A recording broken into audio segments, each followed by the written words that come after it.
Assalamu alaikum wa rahmatullahi wa barakatuh. I hope everyone is well. Um, inshallah, let's go ahead and get started. Bismillah ar-Rahman ar-Rahim. Alhamdulillahi Rabbil Alameen. Wassalatu wassalam ala rasulihil kareem amma ba'd. So, welcome to today's seminar. Inshallah, we're going to be trying our best to cover as much as we possibly can.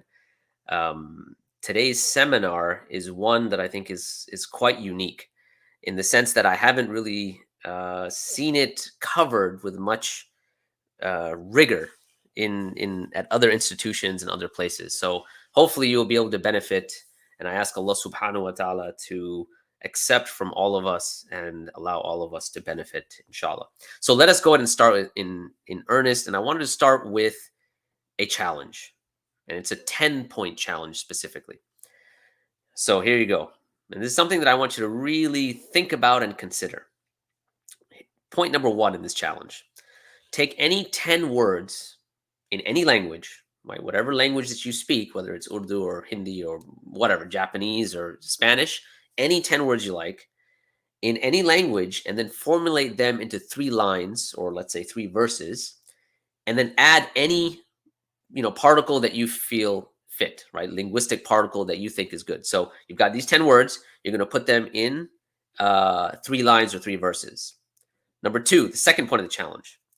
When you do this, when you construct it like this, extract from it at least, or include in this construct of yours at least 27 rhetorical devices and literary features. That's minimum, right? So if you want to do more, okay, bismillah, go for it. The third point of this challenge. Now, you've got these 10 words. You've put them into 3 lines or 3 verses. You have placed within them at least 27 literary features or rhetorical devices. Now, at the same time, you want to make sure that what you've composed is timelessly meaningful, meaning it's not time-bound. It is, as they say, transhistoric. So someone reading it 20 years from now would be able to benefit and understand it like someone reading it 20 years from now. So in other words, it is timelessly meaningful. It actually has proper meaning to it. But not only that, the third part of this challenge is that it fits in a larger piece of work, right? And that larger piece of work, that book or that dissertation or whatever it might be, numbers more than 27,000 words. So you have these 10 words, you put them into 3 lines. These 3 lines have at least 27 rhetorical device and literary features, and you've constructed all of that. You've put that all together in a structure that is meaningful both today, tomorrow, the day after, and it forms a small part of a larger work that is over 70,000 words, or 27,000 words, excuse me. Okay, now, not only that, we're not done yet. Point number 4, make sure that 4 of its words are unique and never used again in the book. So remember that 27,000 work that you have, that it forms a part of, you have 4 words that are used in this compilation of yours, in this composition of yours, 10 words. Out of those 10 words, 4 of those words are never used anywhere else in the entire dissertation, book, or whatever you want to call it, that spans more than 27,000 words. All right, 5th point. Not only all of that, as you compose this particular piece of writing, or let's say composition, you will need to make sure that every single line or every single verse that you put in there, remember there's 3, that they all end with a rhyme. But it's not that they're just rhyming, but remember, they have to be meaningful. And we're going to get into this in a little bit, why this is actually very challenging.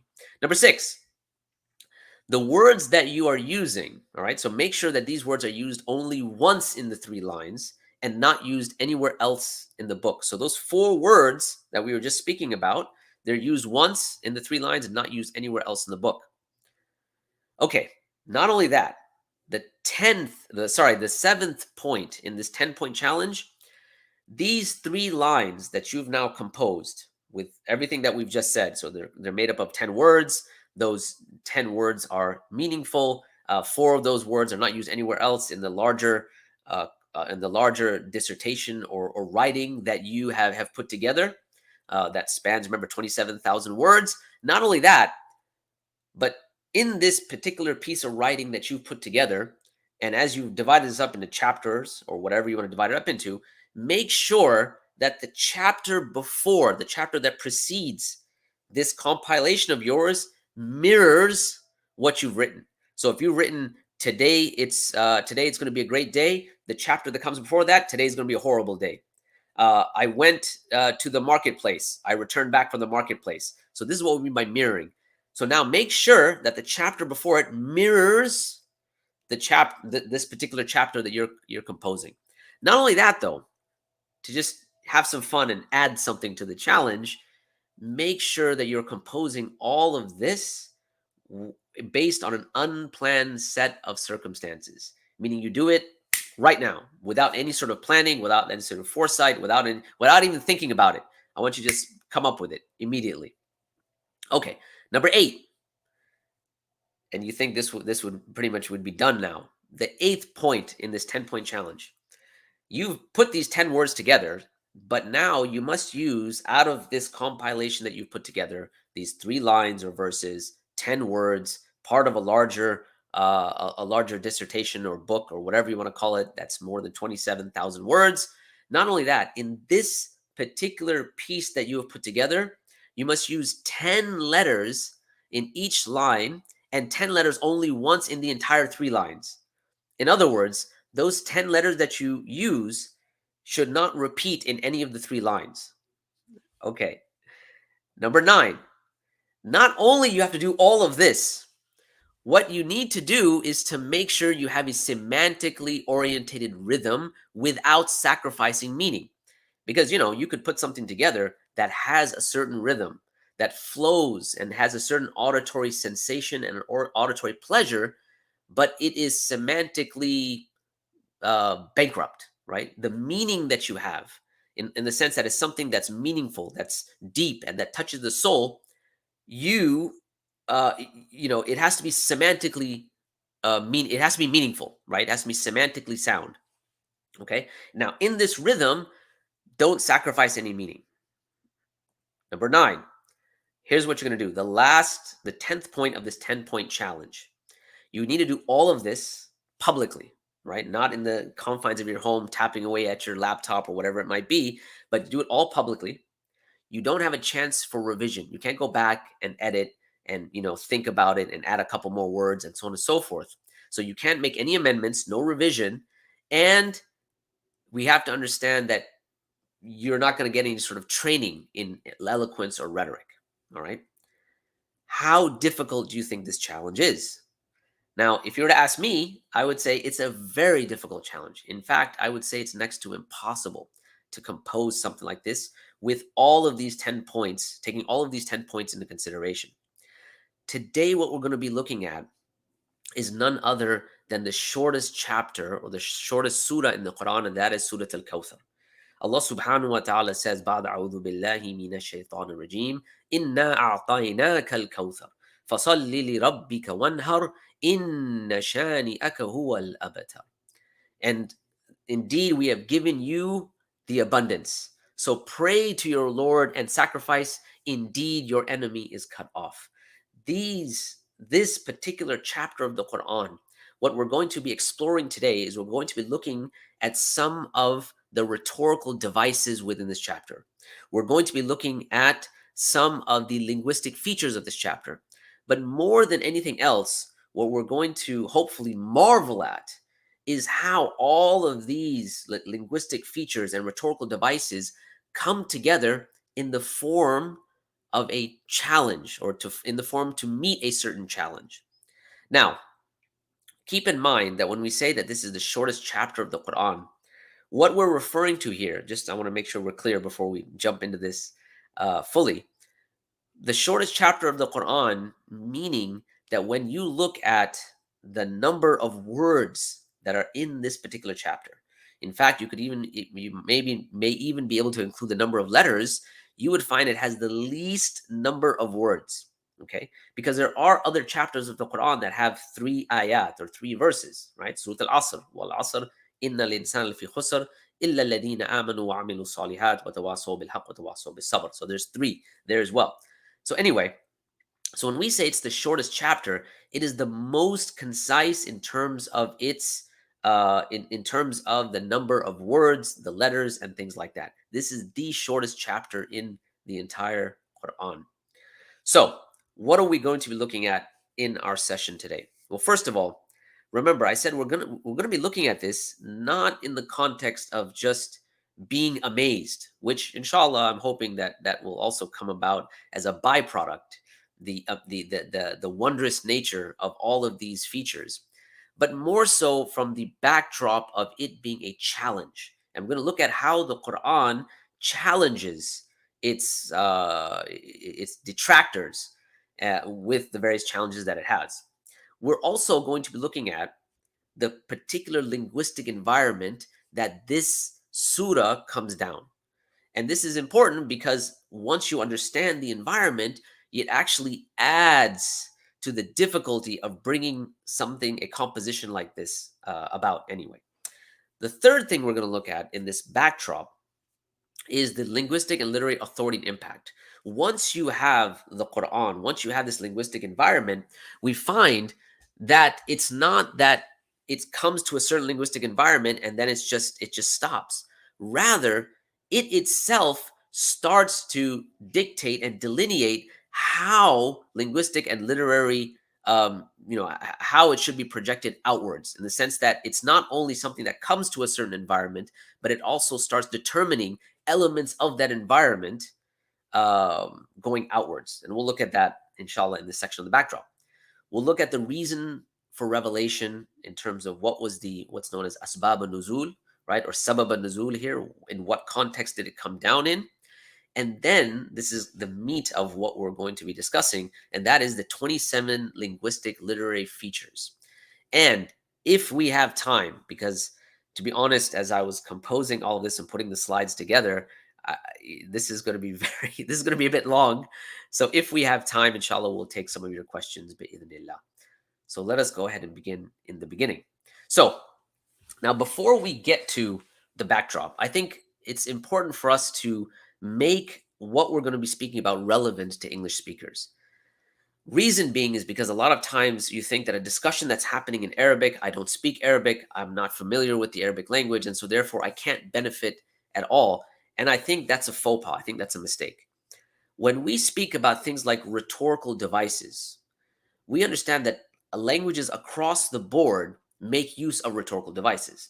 So, for instance, it was some survey mentioned that the most iconic one-liner in all of cinematic history was what you see on the screen right now, right? The phrase Bond, James Bond. Now, if you really think about it for a second, you'll find that this particular phrase doesn't have any sort of pearls of wisdom. It's not giving you some sort of remarkable information. In fact, the author of the books that the James Bond movies are based upon, Ian Fleming, he actually said I chose a name that was one that would be that attracted the least amount of attention. In other words, I wanted the events around the character to be the focus and not the person, not the character himself. So he chose the most bland, boring name that he could possibly think of. So he chooses James Bond. So there's nothing remarkable about the name. However, something about this name, something about how it's stated, it brings about a certain type of feeling within a person. There's a certain there's a certain kind of internal association that you have when someone says Bond, James Bond, and in fact, it goes and it's on a certain it makes use of a certain rhetorical device which is known as a diacope.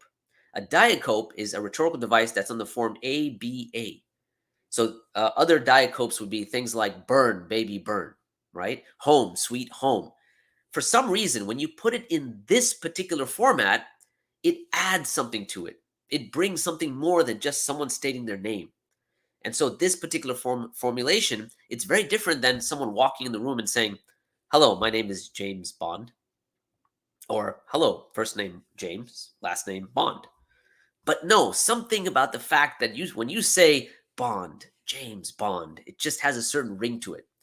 And this goes back to rhetorical devices. And in fact, there's many rhetorical devices. There's a good book if you're interested that kind of ties or elucidates rhetorical devices in the English language. That is a relatively easy read. It's by Mark Forsyth, and I'm trying to remember. I think it's called The Art of Persuasion, or something like that. It's something to do with rhetorical devices, and the title's escaping me right now.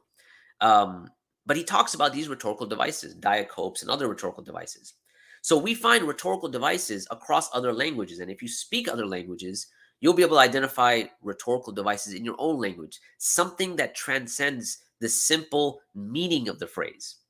And this can be further elucidated when we think about the difference between poetry and prose. And again, we're going to stick with the English language because there's something about poetry that it has some sort of an aesthetic appeal to it, such that you cannot translate the poem, okay?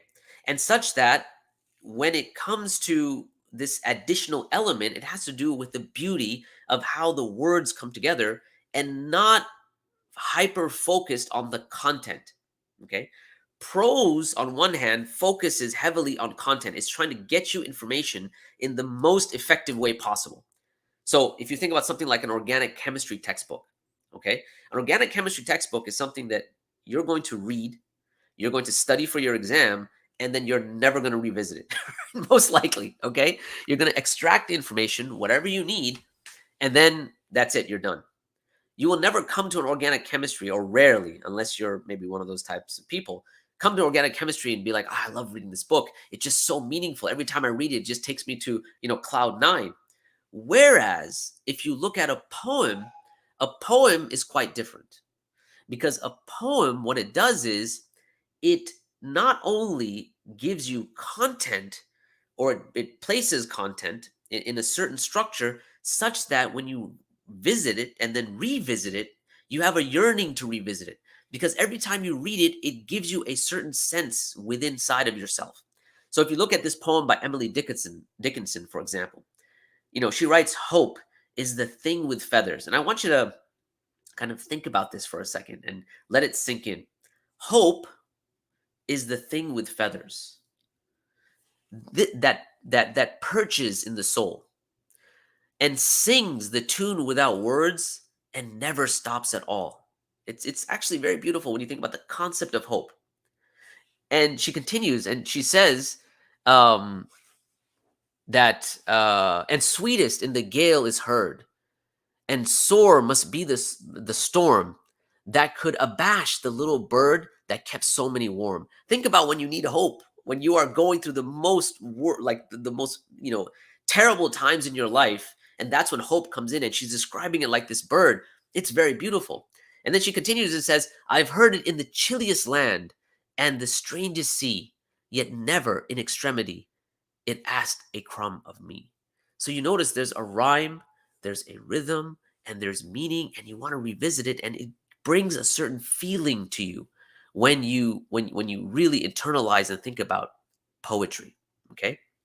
Now, one of the interesting aspects about poetry, however, is that the rigor of an organic chemistry textbook rarely can be captured in the form of a poem, right? Because remember, in prose, the objective is to give you the information in the most effective way possible. So its focus is efficacy.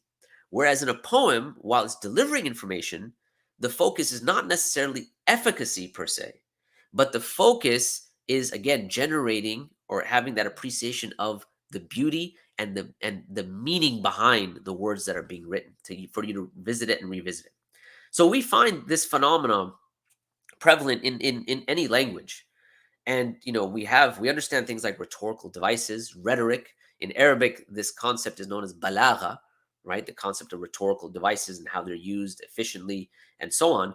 And we understand when it comes to the Quran that it is at the apex of prose and the apex of poetry, such that it is a unique genre in and of itself. And we're going to see that as we move forward, bi'idhnillah ta'ala. Now, all I'm speaking about today, what I'm going to be discussing today, it's based on an article that has been written by Hamza Zortzis. You can find it on the Sapiens Institute site on the link that's there on the screen. I'm going to highly urge you to, after you're done with this session, after we're done with this particular seminar, to go and take a look at the essay and read it and think about it and internalize it, right? Because the essay, obviously, there's more that can be stated in the essay. The essay has references, so you know a lot of the stuff we're not just making up, and it has a certain degree of academic rigor, which I think is very beneficial for a person that's interested in the topic. So again, the essay, you can find it at sapiensinstitute.org. It's free. Download it, read it, and engage with it, inshallah. So let us start with the backdrop, and under the backdrop, we're going to start with the challenge. So what is the challenge exactly? Well, the challenge that's stated, or that the Quran brings forth, is that this Quran is from Allah subhanahu wa ta'ala. And then there are challenges that are part and parcel of the Quran and the claim that this Quran is from Allah subhanahu wa ta'ala. Okay? Part of that challenge has to do with imitating or emulating the Quran. All right? So the failure of anyone to imitate the Quran developed into the Muslim theological doctrine of the Quran's inimitability, which is called al-ijazul Quran. So this entire concept of the Quran someone not being able to imitate it or emulate it, developed into a whole science and a whole subject area, a whole domain. And this domain is called al-i'jaz al-Quran. Now, why do they call it i'jaz al-Quran? I'jaz, it's a verbal noun. It's a masdar for those of you studying Arabic. For those of you studying English, it's a verbal noun. So it's a noun that is related to an action. The technical term in English grammar, if you are interested, is a gerund. I don't know why they called it that. I think verbal noun is kind of a better descriptive. So is a better description of what a masdar is. So the word ijaz is a verbal noun that means miraculousness, which I'm going to stop here for a second because I'm not sure if I quite agree with exactly how this is stated, but we'll stay with it as is for now. So the word ijaz is a verbal noun that means miraculousness and comes from the word ajaza. Now, ajaza, what this term means is to render something incapable. It's to incapacitate. It's to make impotent. And all of these ideas comes from ajaza. So ajaza yujizu i'jazan. It's to basically render something incapable. Okay? The linguistic meaning of the term brings to light the theological doctrine that Arab linguists par excellence were rendered incapable of producing anything like it. Now, that is the challenge in brief. However, and this gets to where I was talking about when we use the English word miracle and we assume that i'jaz, it's the same thing. A translation of i'jaz is miracle and vice versa. I think this becomes a bit problematic because it takes away from what i'jaz really is when we're talking about al-i'jaz al-Quran. How so? Well, first of all, one of the components of the i'jaz is what's known as a tahaddi. It's a challenge. It is challenging a person. When you think about the term miracle in English, think about how we use it in our common vernacular. We could use it for something, let's say, supernatural, right? Like a miracle from God, but we use it in other contexts as well. And that's perfectly acceptable. Like the miracle of a childbirth or the miracle of the sunrise. But those particular things are not necessarily something that breaks the supernatural order. Nor is the observation of those things, even as wondrous and as amazing as they may be, that also does not necessitate or include the idea of a challenge being brought forth. And so that's where the concept of i'jaz is a bit different than the concept of a miracle as we understand it in the English language. Because again, in the English language, it could have that it could have that linguistic space to say it's a supernatural miracle, but yet it could be used in other areas as well, which are not necessarily against that which is supernatural. Secondly, the concept of a miracle in English doesn't have within it the concept of challenging something. I'jaz, however, does do this. So what I wanted to look at is some of the conditions of what would be considered a mu'jiza in terms of the Islamic paradigm, how we define what a mu'jiza is. Now, i'jaz is the concept, right? When we talk about i'jaz, that which incapacitates, and the mu'jiza is the actual action, the thing that's being referred to here, right? The mu'jiza. This mu'jiza, we can say, has a few conditions. In order for us to consider an i'jaz or a mu'jiza, it has a few conditions. Now, let me stop here for a second. These particular conditions are not what you may call taxonomically married to them. In other words, these are 6 conditions that someone could, as they go through the Qur'an and the Sunnah, take out and extract. You may say that they may be categorized differently, so it's not a cut and dry taxonomical domain that you cannot leave. In other words, it could be 6, it could be 7, it could be 8, there could be more. But generally, because I wanted to highlight the point of i'jaz to be tied with the concept of a tahaddi, a challenge, these conditions seemed like it would be good to bring forth. So it elucidates the point. It makes clear for us how, when we just say miracle, it doesn't really do the concept of i'jaz justice. So the conditions of a mu'jiza in the Islamic paradigm. Number 1, it has to occur with the command of Allah subhanahu wa ta'ala. That's, I think, pretty straightforward and pretty obvious. It has to be out of the ordinary occurrences of nature. So, as we mentioned earlier, people can use the word miracle in many different contexts, and some of those don't necessitate the breaking of a natural, a natural stream of events, right? So there's no breaking in causal links, for instance. Whereas when it comes to a mu'jiza, it has to be outside of that sort of occurrence that happens within the natural world. Okay. And by the way, just on an interesting side point here, when Allah subhanahu wa ta'ala, when he speaks about how there are, let's say, causal links within nature, and there's, let's say, causal antecedents, like X causes Y causes Z, this is part of what you would say is a is part of the natural world itself, how things occur naturally. And so how science is able to work, it makes not predictions, but it makes assumptions that nature is uniform. Okay. When this prediction breaks down, right? Or sorry, not this prediction, when this, let's say, first principle, this axiom, this basic belief breaks down, this is where it runs antagonist to nature. In the Quran, when Allah refers to these type of things, that process is related to the word amr. And the process where things occur naturally is the word khalq. So when you read the word khalq, so let me stop here for a second. Let's say the creative concept of something coming into being from nothing. That's creation ex nihilo, or nihilo. Not sure how to pronounce that properly. But anyhow, basically creating out of nothing, that creation out of nothing, it is specified to amr, and it could be a part of khalq, or it could be, like the concept of khalq or khalaqa is much broader than the concept of amr. Amr specifically relates to those things that either break the natural chain of events or where you have a starting point. So if you think of breaking the natural chain of events, when a child is born, that's part of the natural chain of events, right? You have a couple, they come together, woman gets pregnant, she gives birth. Khalas, that is part of khalaq, right? That is how Allah created things. That's a natural chain of events. There are causal links there, right? There's a causal order and so on.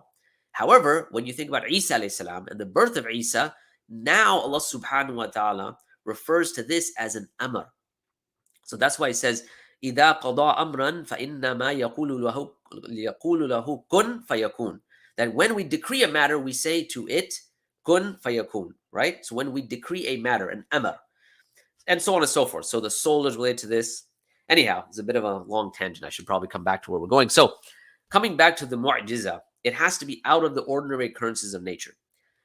Number 3, it cannot be performed again by any person or object. So it's not something that you can just repeat over and over again.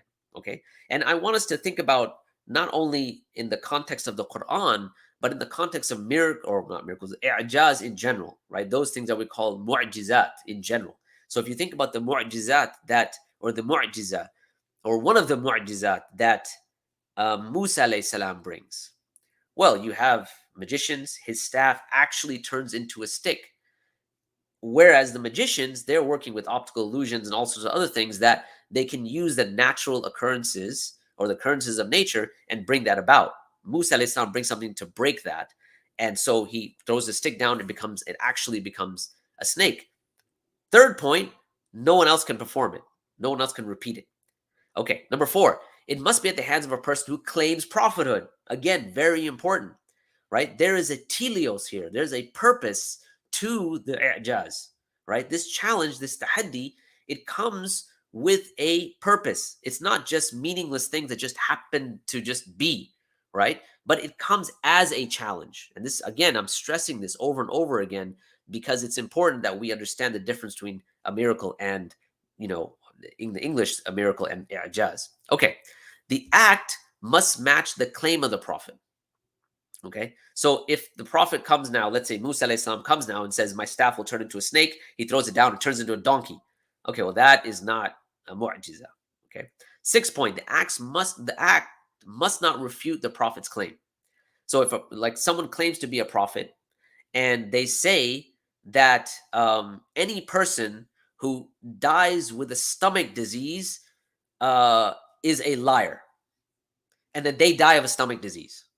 Okay, well, this is, again, the act itself, and again, this might not be quite right because it doesn't break the ordinary occurrences of nature, but you get what I'm saying. And the reason I'm bringing that up is because there was a person who claimed prophethood, and that actually happened to him out of the subcontinent, the Indian subcontinent. For those who know, and basically this gentleman claimed or said, I shouldn't say gentleman, but this person claimed that whoever dies of a stomach disease has died a liar, or something to this effect. And sure enough, he dies, in his bathroom, Elvis style. Anyhow, so the 6th point, it must not refute the prophet's claim. So now that we've understood the link between i'jaz and a tahaddi, that we find that part and parcel of an i'jaz, or the i'jaz of the Quran, is to bring a challenge, to challenge someone to say, okay, do something like it. Convert the staff into a snake. Make a bird out of clay and breathe into it and have it fly away. Whatever it might be, whatever that i'jaz, and the i'jaz of the Quran is no different. Okay, now I want to stop here for a second. Specifically with the i'jaz of the Quran, there's something we need to speak about, and that is epistemic valuation. When we decide on how truthful something is, or how false something is, we generally work in terms of probability. Like, there are elements and there are ideas that we're certain about, and there are ideas that when we become exposed to them, we have to make a decision about those occurrences. Okay, so most of those things are what we call probabilistic, right? In Arabic, they're called dhanni. And once you start stacking more and more evidence, your probabilistic reasoning gets to the point of becoming definitive, qat'i. Okay, so and we do this all the time. So for instance, if you think about how a doctor is able to make a prognosis, so he has to make a diagnosis first and say, okay, well, here are, let's say, 5 different things that are wrong with this person. They've got heart disease, they've got this, they've got diabetes, whatever it might be, based on these particular symptoms this person has. The diagnosis states that they have these particular symptoms. It is most likely that they have X disease. Okay, but they're still working on probability. Now, they could run a test and say, okay, I am 63% sure that this is the disease this person has. All right, now they run a few more tests. Oh, hold on a second. More information has come. Now certainty has risen up 66%. More evidence 71%, 83%, 92%, and so on and so forth. Okay. We do this in our lives as well. When we think about, how we weigh out options, when we make inferences, and we take explanations and we try to choose the best explanation. When you are, let's say, sitting in traffic, and you look and you see that the red lights that are, the lights that are in front of you way down the road are blinking red, right? So at least, and this may be a very Amerocentric example, but what happens is that means that generally it means that the traffic light is broken. Now, your assumption could be, you're saying, you know what, most likely the traffic light is broken after having seen the red and it blinks once. However, once you see it blink again, now your probability, you're saying, hold on a second, it's blinked twice. Okay, that means the light is broken. It blinks another time. So now your level of certainty is going up. Not only that, but as you get closer to the light, you start seeing that, okay, people are stopping and going and the light is not functioning. The more evidence that you build, or the more evidence you add, the more certain you get. And this is probabilistic reasoning that gets to be something that's definitive. Why am I mentioning this? Because when it comes to the context of the Qur'an, and specifically the context of, or when we're speaking about Surah Al-Kawthar, you're going to see that there's let's say we present a certain rhetorical device. And you can make an assumption like, okay, this, most likely, like a person could do that. A person could emulate that.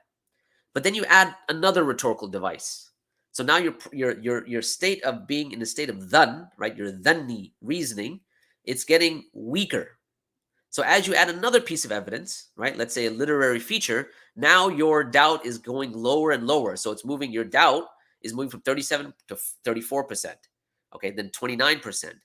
At a certain point, there are so many layers that are stacked, so many layers of evidence that get stacked, that you have to come to the conclusion that no, this is, there's no way to meet this challenge, and indeed this is from Allah subhanahu wa ta'ala. It moves from a state of being dhanni to a state of being qat'i.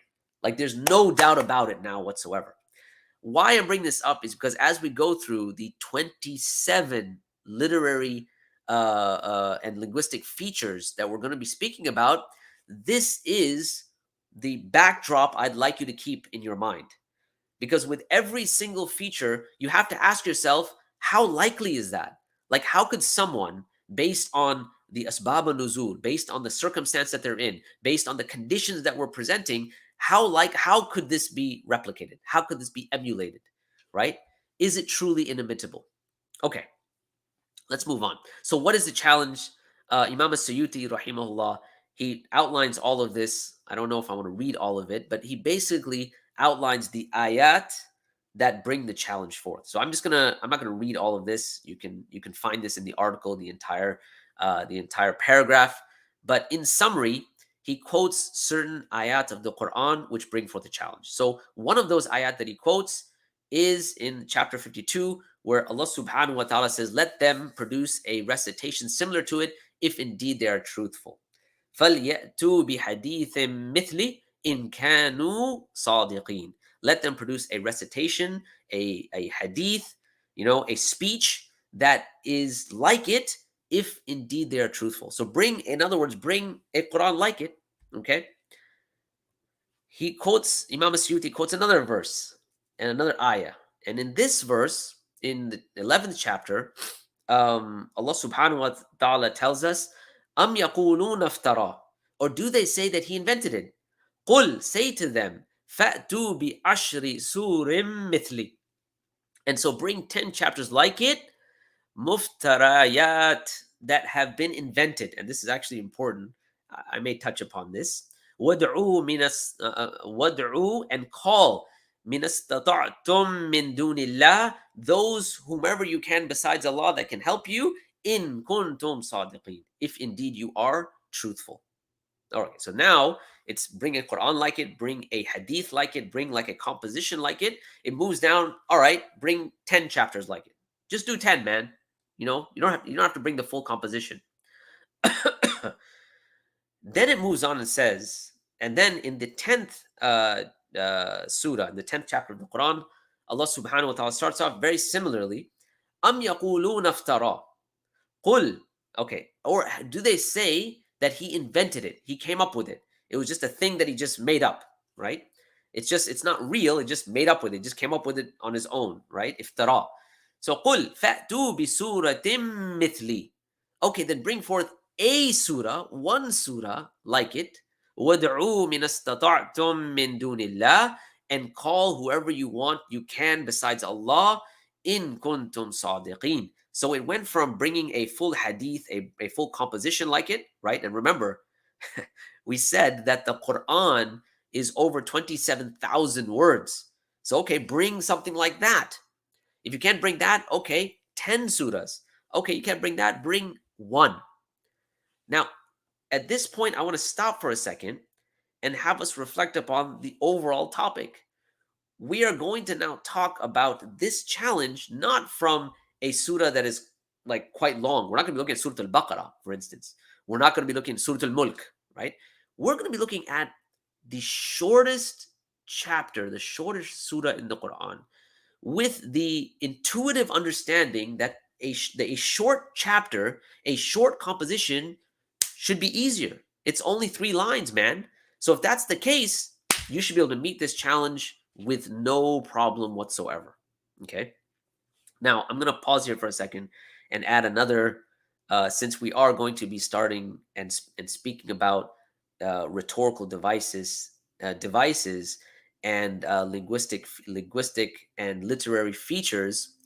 What I find interesting about how this challenge is set up is that how the challenge is set up in the ayat that are used themselves have literary features to them, which themselves, when you start to place and you start to understand how could a person have put this together and have the type of uh, could a person have put this together and be as precise as the author of whoever put this together. Okay, now what do I mean?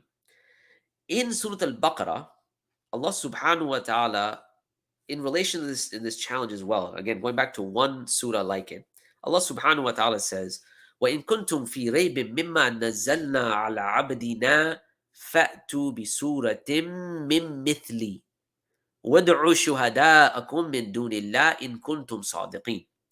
If you're in doubt about what we have sent down upon our servant, the Prophet Muhammad, in other words, then produce a surah the like thereof and call upon your witnesses other than Allah.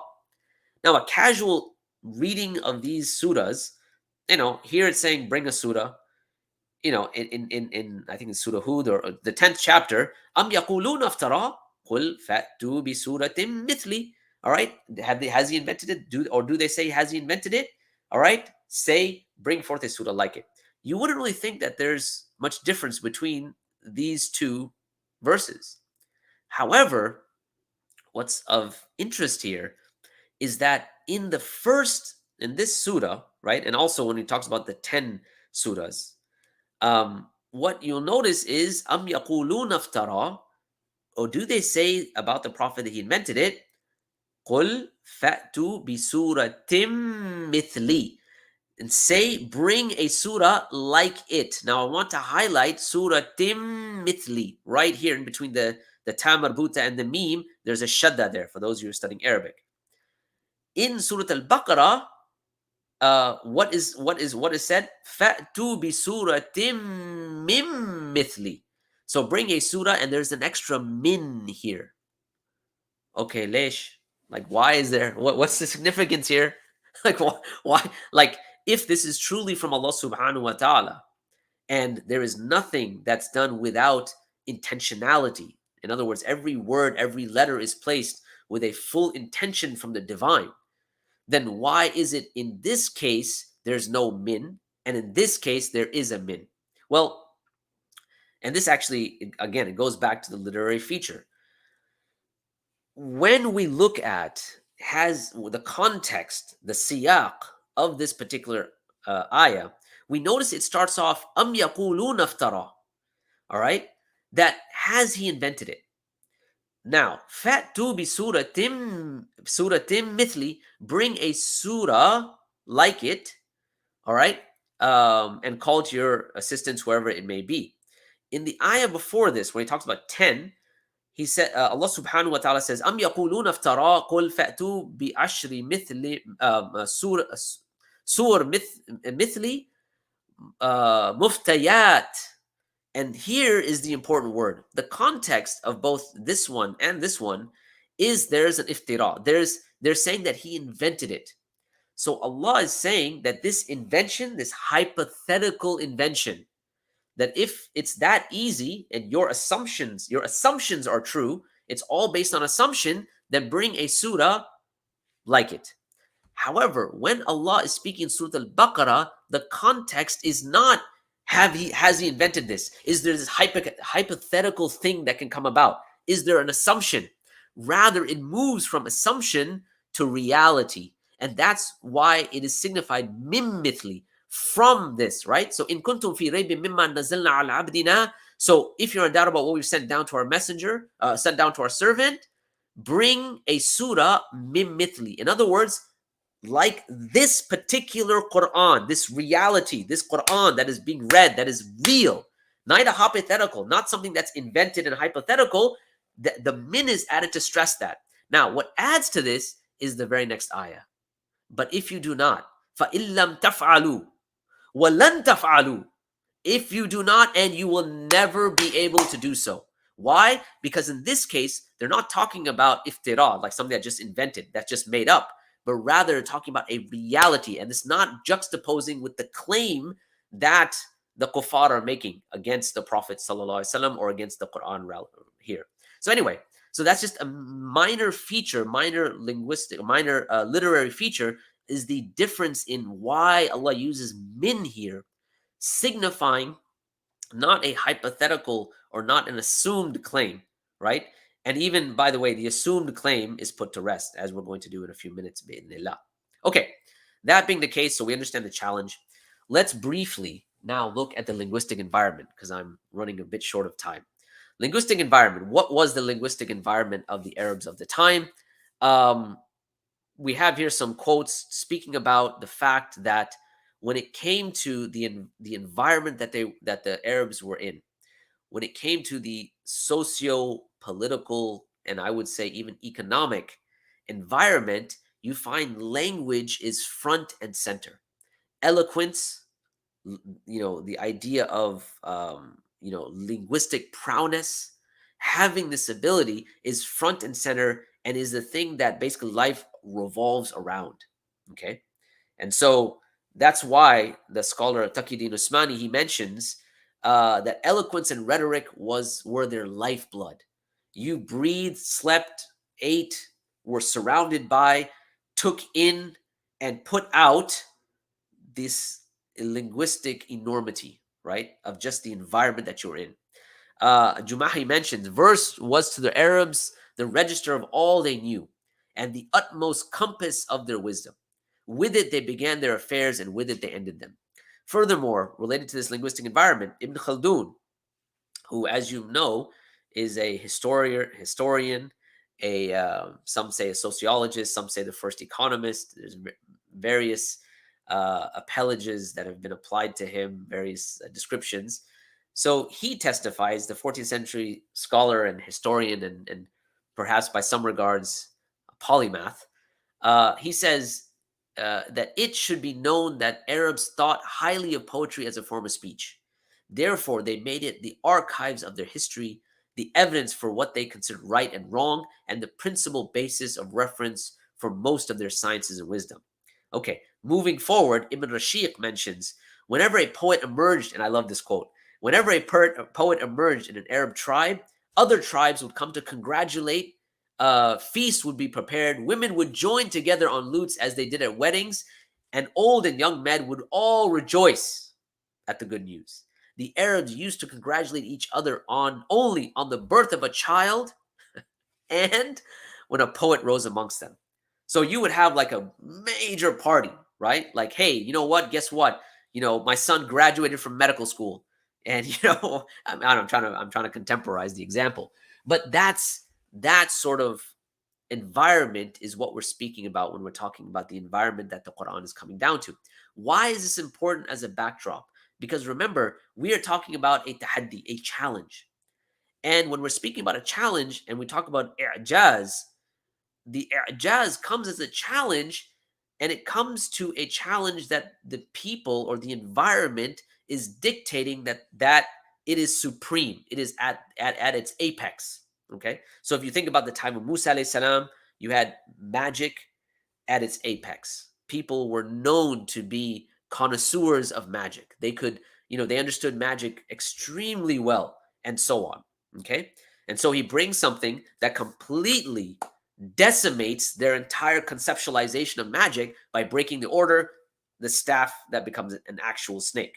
Similarly, Isa alayhi salam, when he's making a clay bird and he breathes into it, alayhi salam, and it becomes a bird. Now, this concept of life, you had people that were medical practitioners of his time, and they were at the height, they were at the apex of their fields. They couldn't replicate that. So it comes as a challenge. Go for it, replicate it, do it. Here, we're talking about a linguistic environment.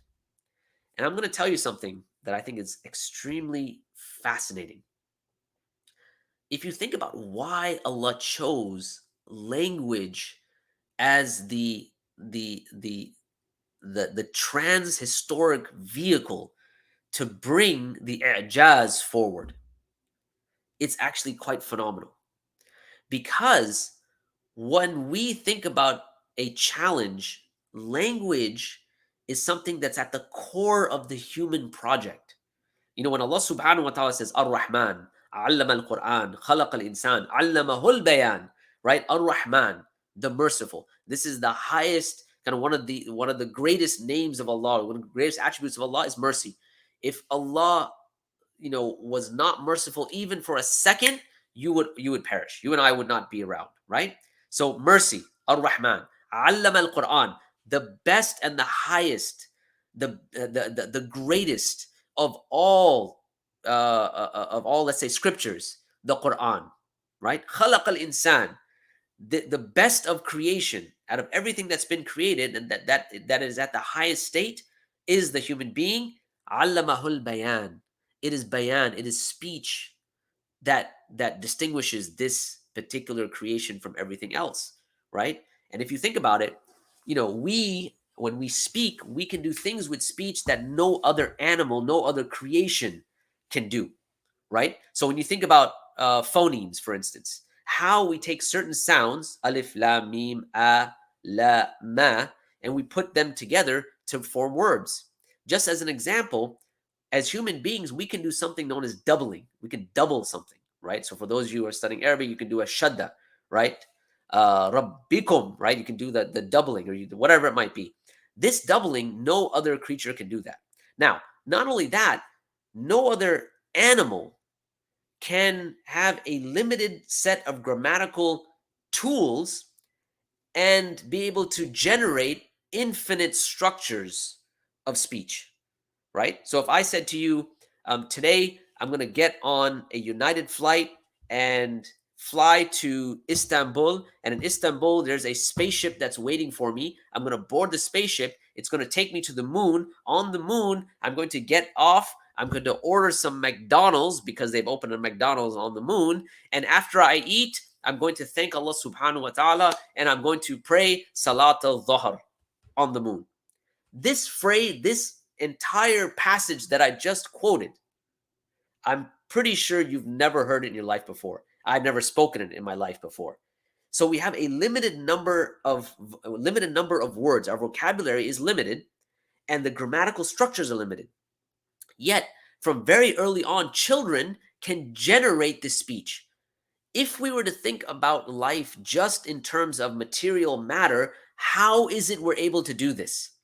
And it is language that allows us to transcend, or language is that which allows us to actually gain knowledge way more than just firsthand experience. And here we're talking about testimonial knowledge. You can read the writing of something else and someone else did, and you can have technological explosions that happen. Okay? All of this is based purely on language.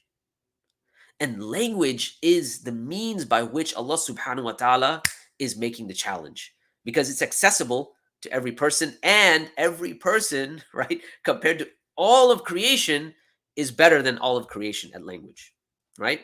Okay, so that's a kind of a side point. Now, just like we said that the environment that the Quran comes to is the environment that's suited for it, in other words, as a challenge to the linguistic prowess and the linguistic abilities of the Arabs of their time, not only does that happen, but the Quran makes a mark on how linguistics and literature is now understood and made normative. Okay, now what do I mean by that? What I'm saying is there's a big discussion in terms of language. Is there such a thing as normative language? Like if I said, is there such a thing as normative English? Is there a correct way of speaking English? And if there is, who determines that?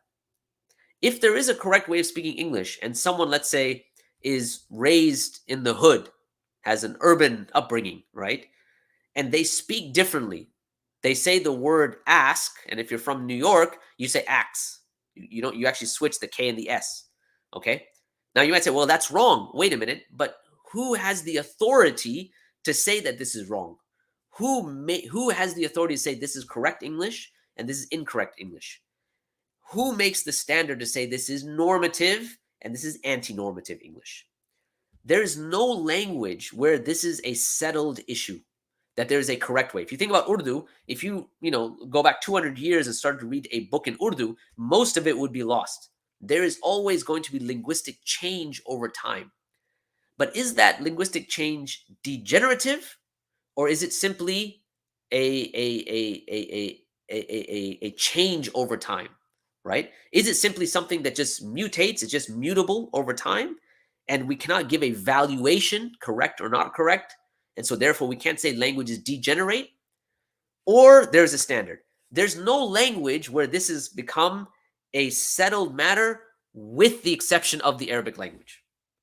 Only the Arabic language, and I would say even Hebrew, can't do this. And there's many reasons for this. Because of the period of Hellenization, they translated certain texts into Greek and so on. And the concepts of dictionaries they borrowed from later on, so that many of the meanings were lost. Whole range of things. So even Hebrew can't compete. Arabic is the only language that you can say there's a normative, correct, fasih way of speaking, reading, writing the language itself. And anything that moves away from that is anti-normative.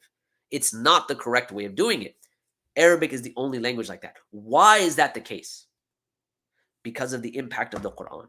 And that's basically what this section talks about. So I'll quote one thing here by Wadad Kadi and Muntasir Mir. They state, although Arabic as a language and a literary tradition was quite well developed by the time of Muhammad's prophetic activity, it was only after the emergence of Islam, with its founding scripture in Arabic, that the language reached its utmost capacity of expression, and the literature its highest point of complexity and sophistication. Indeed, it is probably no exaggeration, and this is the take-home point, no exaggeration to say that the Quran was one of the most conspicuous forces in the making of classical and post-classical Arabic literature. And what I would add to this and say, it then gives Arabic a standard. There are grammatical standards you meet. There are morphological standards you meet. There are rhetorical standards that you meet that come from the Quran. So the Quran comes in a certain linguistic environment, but then it shapes what comes after it. And this is truly something that's phenomenal. Okay. Now, quickly, we need to get to the sabab al-nuzul. What is the reason for revelation? Where did this surah come down? Where did Surah Al-Kawthar, under what set of circumstances did it come down? Now, the set of circumstances, and in the Tafsir al-Jalalain, it states that this particular surah was revealed regarding Al-As ibn Wa'il. Okay. Now, when the Prophet ﷺ's son passed away, Al-Qasim, okay. So by the way, the Prophet ﷺ was known as Abu al-Qasim. So when you read certain hadith, that was his patronymic. That's how he was referred to. That was his kunya, Abu al-Qasim, or one of his kunyas, Abu al-Qasim. Why? Because he had a son, Qasim. Now I want you to think about this for a second. A person's son dies. This is a point where you would probably be at a very low point, right? Because your son, your young son has now died. Maybe you had certain dreams and ambitions and hopes that this son would do X, Y, and Z as he grow up. They'll be a doctor, a scholar, and this. And think about that. Put yourself in this scenario. Now, your son dies, and you have, a wretched person that comes to you and says you have been cut off. Abatar, right? And what are you going to think? Because you see, the general milieu at the time was such that if a person had a son, this was an indication of great honor, because the son would take over.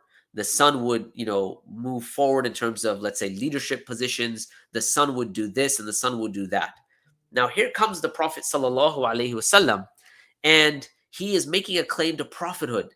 And this claim of prophethood is eating away at the kuffar, at many of the Quraysh.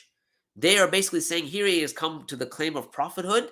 This is hurting us economically. This is breaking up families. This is having political ramifications. All of these things. His son dies. And so this wretched man, Al-As ibn Wa'il, comes and says, ha ha, you've been cut off. There's no progeny to move forward. Like that male progeny that's going to take and give you honor and give you all of these things, you're completely cut off.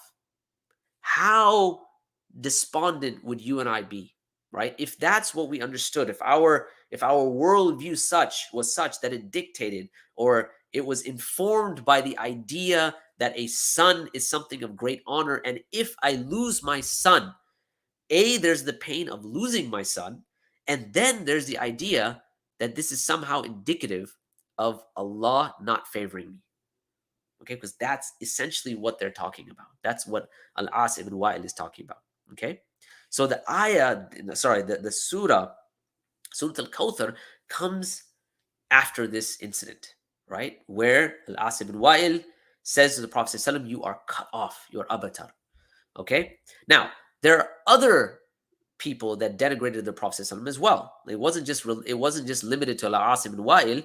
You had Uqba ibn Mu'ayt, right? He was someone that denigrated the Prophet ﷺ. You had Ka'b ibn al-Ashraf, all right? He was the Jewish man in Medina that was very problematic, and he denigrated the Prophet ﷺ. Of course, Abu Lahab, who's mentioned in the Quran, denigrated the Prophet ﷺ. So many of these people denigrated the Prophet ﷺ.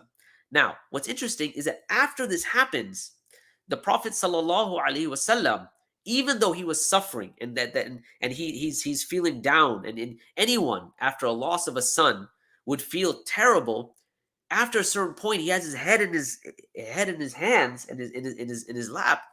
He gets up after a nap and he's smiling. So the companions see this, say, Ya Rasulullah, why are you smiling? And the Prophet ﷺ says that just now this chapter has been revealed to me. Bismillah ar-Rahman ar-Rahim. Inna a'tainaka al-Kawthar. Fasalli li rabbika wanhar. Inna shani'aka huwa al-abtar. Right? And so, in the name of the most gracious, the most merciful, verily we have granted you al-Kawthar. Therefore, turn in prayer to your Lord and sacrifice to him. For he who hates you, he will be the one that's cut off. Okay? Now, it's interesting. I've got a note down there. It says the power of these three lines was able to change the perspective from focusing on what was taken away from the Prophet ﷺ, his son, to what was given to the Prophet ﷺ. So this shift now comes by way of the surah. Okay, it was able to transform the emotions associated with loss and suffering into emotions that caused the Prophet ﷺ to smile. Okay, so as we're going through some of the the rhetorical devices, the literary and linguistic features, we have to keep this backdrop in mind, because they are just like there are internal realities or internal features, those internal features relate to what's going on outside of the particular surah. And so this context, this sabab, this reason for revelation becomes extremely important as we venture through the 27, and inshallah, hopefully I get through all of them, 27 rhetorical devices and literary and linguistic features, inshallah. So let us go ahead and move forward with that. And I'll try to be somewhat brief, but also give you the full, as much as I can, the full flavor of these linguistic and literary features.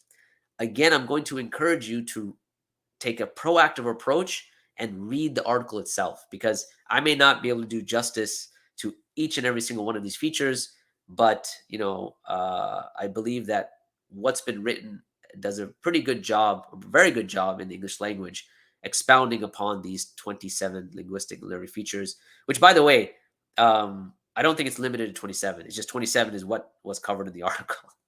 Okay, let's move on. So, Surah Al-Kawthar, very briefly, I've recited it a few times. بعد أعوذ بالله من الشيطان الرجيم.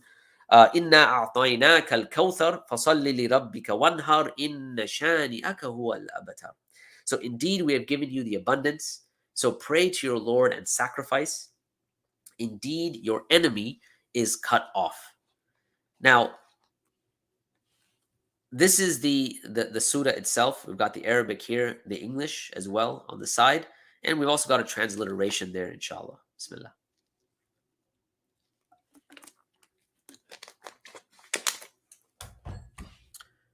So let us begin in earnest with the first feature. The first feature is that the surah starts with inna. Okay. Now this particle adds a type of emphasis, where in the Arabic language you say inna, like you have this in or inna. It adds this emphasis of most certainly, definitely, indeed, without a doubt. Now, what is it saying indeed, without a doubt, is that because it's inna, as we're going to see, that idea of Allah, the one who is granting al-Kawthar, and we'll see what that means later, is the one of power and majesty and grandeur and greatness and ability and so on. It is emphasizing that. It is our first point of emphasis, our first articulation of emphasis is the inna. Okay, that's number one. Number two, it's also to draw attention to the one that's listening to it. Okay, inna is like, hey, listen, right? Unquestionably, the one who has full power and ownership over all things has given you the abundance. It's to get people's attention. Okay, now it's part of the inna, which is in surely, indeed, we. So it is a first person plural. Now, why is it important that this is stated in inna and not inni? Right? Inni would be indeed, surely, I as one, not in the plural form. So we need to take a step back here for a second. When it comes to this plurality in the Qur'an, this is not referring to a plurality of numbers. And I'm sure many of you have heard or have gotten to this, have understood this explanation, that it's not a plurality of numbers, but rather it's a plurality signifying majesty, signifying grandeur, signifying greatness. And, many languages, I think some languages even today still use it. It has fallen out of use in the English language, even though at a certain point, the Queen would walk into the Queen of England would walk into a certain room and said, "Indeed, we have entered." Okay, now that was known in the English language. Unfortunately, now it's fallen into disuse, so it seems a bit obscure to us. But in other languages, including the Arabic language, it is used from this perspective to signify grandeur, to signify royalty, majesty, power. Right? If you think about a king or a queen, that they have dominion, they have power, they have the ability to say do this, and they have people that will do those things for them, and so on. And the sense that this is, and how they use that and how we say that, is in the plural form. It's in the first person plural. Okay, I think even in Urdu, for instance, you can say this, hum aage, right? We have come. Not meaning like me and six of my buddies have come, but meaning me like I have entered, but you're kind of signified like hum, like I am this great person who has just entered, right? Maybe a bit arrogant, but nevertheless, right? Hum is cheese ko dekh rahe hain, right? Or we are taking a look at this thing, whatever it might be. Okay.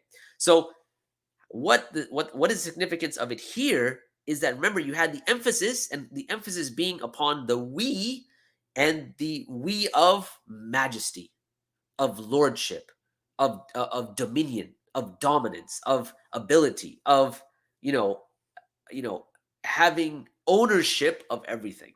Okay, why is this important is because it's what Allah is going to give the Prophet sallam, al-Kawthar, which is all of the goodness you can imagine. It comes from a justified plate. In other words, it comes from the one who can give it, and that is Allah, who owns everything. So inna, the first, you can say particle and first person plural signifies this right off the bat.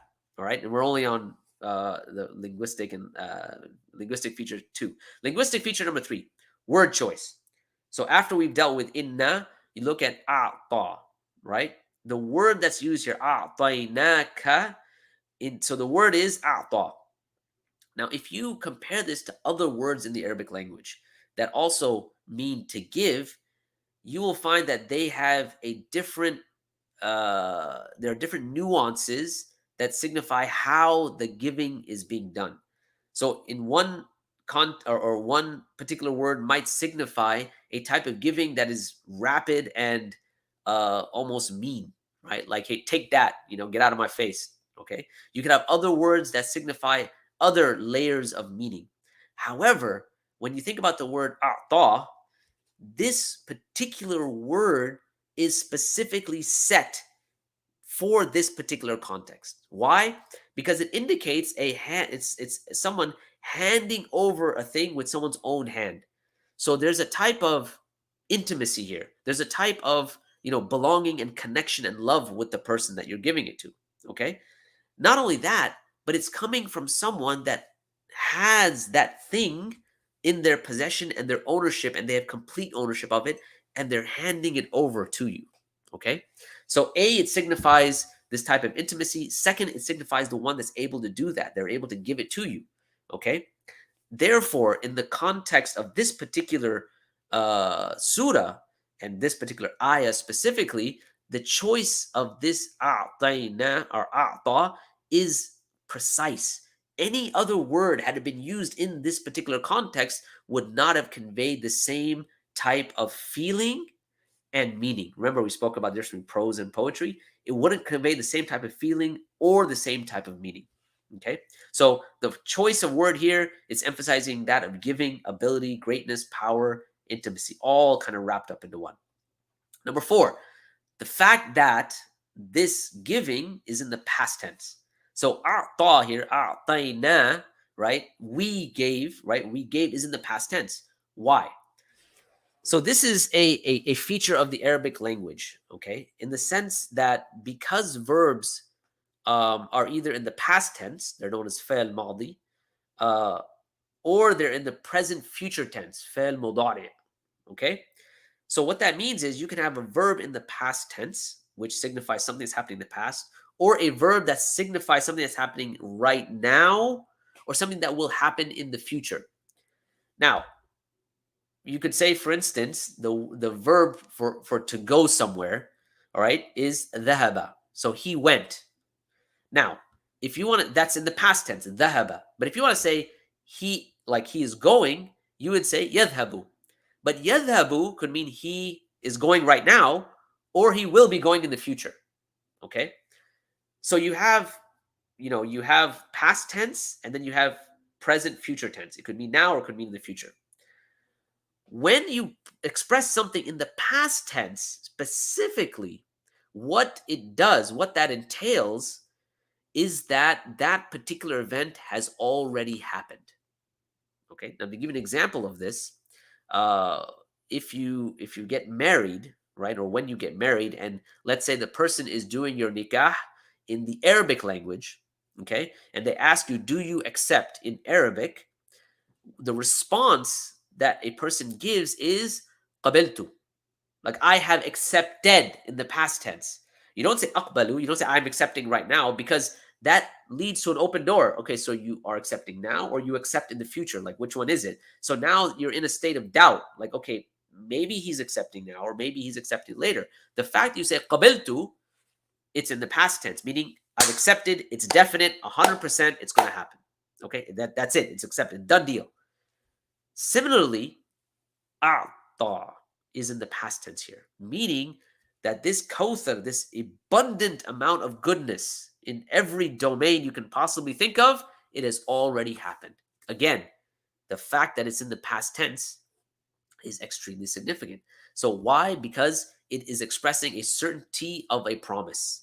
It's already happened, right? And here we're talking about the what kauthar, but not only that, it also makes sense of divine predetermination.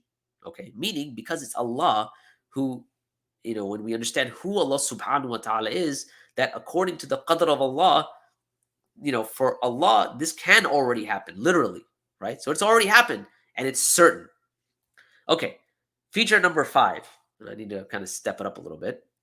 A'tainaka, the word a'taina is in the first person plural form. Okay, what does that signify? The na here, a'taina, is again going back to the concept of what we were talking about. We have given you. So inna, indeed, we, given you, we. So it's almost 3 times over that you're having an emphasis on the power, the majesty, the ability, over and over and over again, right? 3 times over. This emphasizing one after the other, it has the rhetorical effect of for the person that is listening to this and internalizing this, to emphasize the idea about who is the one that's doing the giving. It is indeed Allah, who has attributes of majesty and power and dominion and so on. And that repetition of emphasis brings about, again, remember, the state of the Prophet ﷺ was such, one of like sadness, perhaps, despondence, so on, to now one of happiness. What caused the happiness? This overemphasis, this emphasis over and over again, right? Inna, a'tayna, again, right? So yet there's a further emphasis, the fact that it's a'tayna. Okay, al-kawthar. Now, the term kawthar, it's a very fascinating term, right? So this is our 6th feature. The term kawthar is fascinating because it has a number of different meanings, okay? And the semantic implications, testify to the communicative effectiveness of the verse. In other words, I need to stop here for a second. Let me just explain something real quick, because I'm going to be using this word semantics, and we can juxtapose that when we talk about semantics with another term, syntax. Okay, so what do we mean by something that is semantic versus something that is syntactic? Syntax refers to the structure of, let's say, a sentence. Semantics refers to meaning. Okay, so you could have a sentence that is syntactically sound but semantically bankrupt. In other words, it has no meaning. Okay, so I could say syntactically a sound sentence, I am a married bachelor. However, the meaning that conveys it's pretty much nothing, right? Because you've got two opposite things, and they're not really so.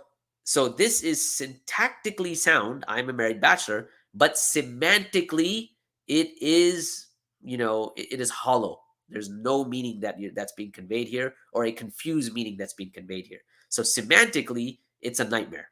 Okay, you could have the opposite. You could have something that is syntactically a nightmare, right?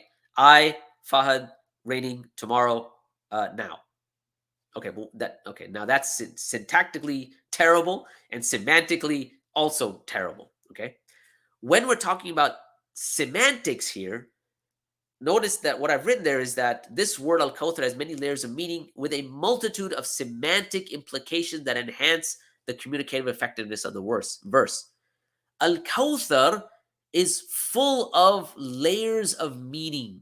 semantically, it is like a gem. Okay, so what does it refer to? So let's start initially with what it refers to in terms of something that is direct, not directly, but something that's tangible, more or less. So the Prophet sallallahu alaihi wasallam mentions when talking about what is al-Kawthar, what is Kawthar referring to, he says that it's a river in paradise with abundance of good in it. So the Prophet sallallahu is quoted to have said, "It is a river that Allah subhanahu wa ta'ala promised me. There is an abundance of good in it. It is a fount that my community will gather by on the day of standing, the day of judgment." Okay, so Al-Kawthar is the river that Allah has granted. Allah has granted the Prophet sallallahu alaihi wasallam, and it ends in what's known as Al-Hawd. And so, just on a side note, on the day of judgment, the Prophet ﷺ will be giving people from the pond, right, which is connected to Al Kawthar, the river, giving people to drink. And any person that drinks from this pond, imagine at the hands of the Prophet ﷺ, any person that drinks from the Hawd, which is being fed from a tributary of Al Kawthar in some narrations, will never thirst again. You will never feel thirsty again, right? So the first definition of Kawthar comes from the Prophet ﷺ, which is that it is a river that Allah subhanahu wa ta'ala has promised the Prophet ﷺ, and that there is an abundance of good in it. Okay. Now, moving forward, it's not only the actual river itself, but Al-Kawthar is also something that signifies other elements of good. Okay, so one of those, Fakhruddin al-Razi mentions that Al-Kawthar, while it is in addition to the meaning a great river in paradise and bequeathing great abundance, can also mean the Prophet Muhammad Sallallahu spiritual progeny. Well, what does that mean?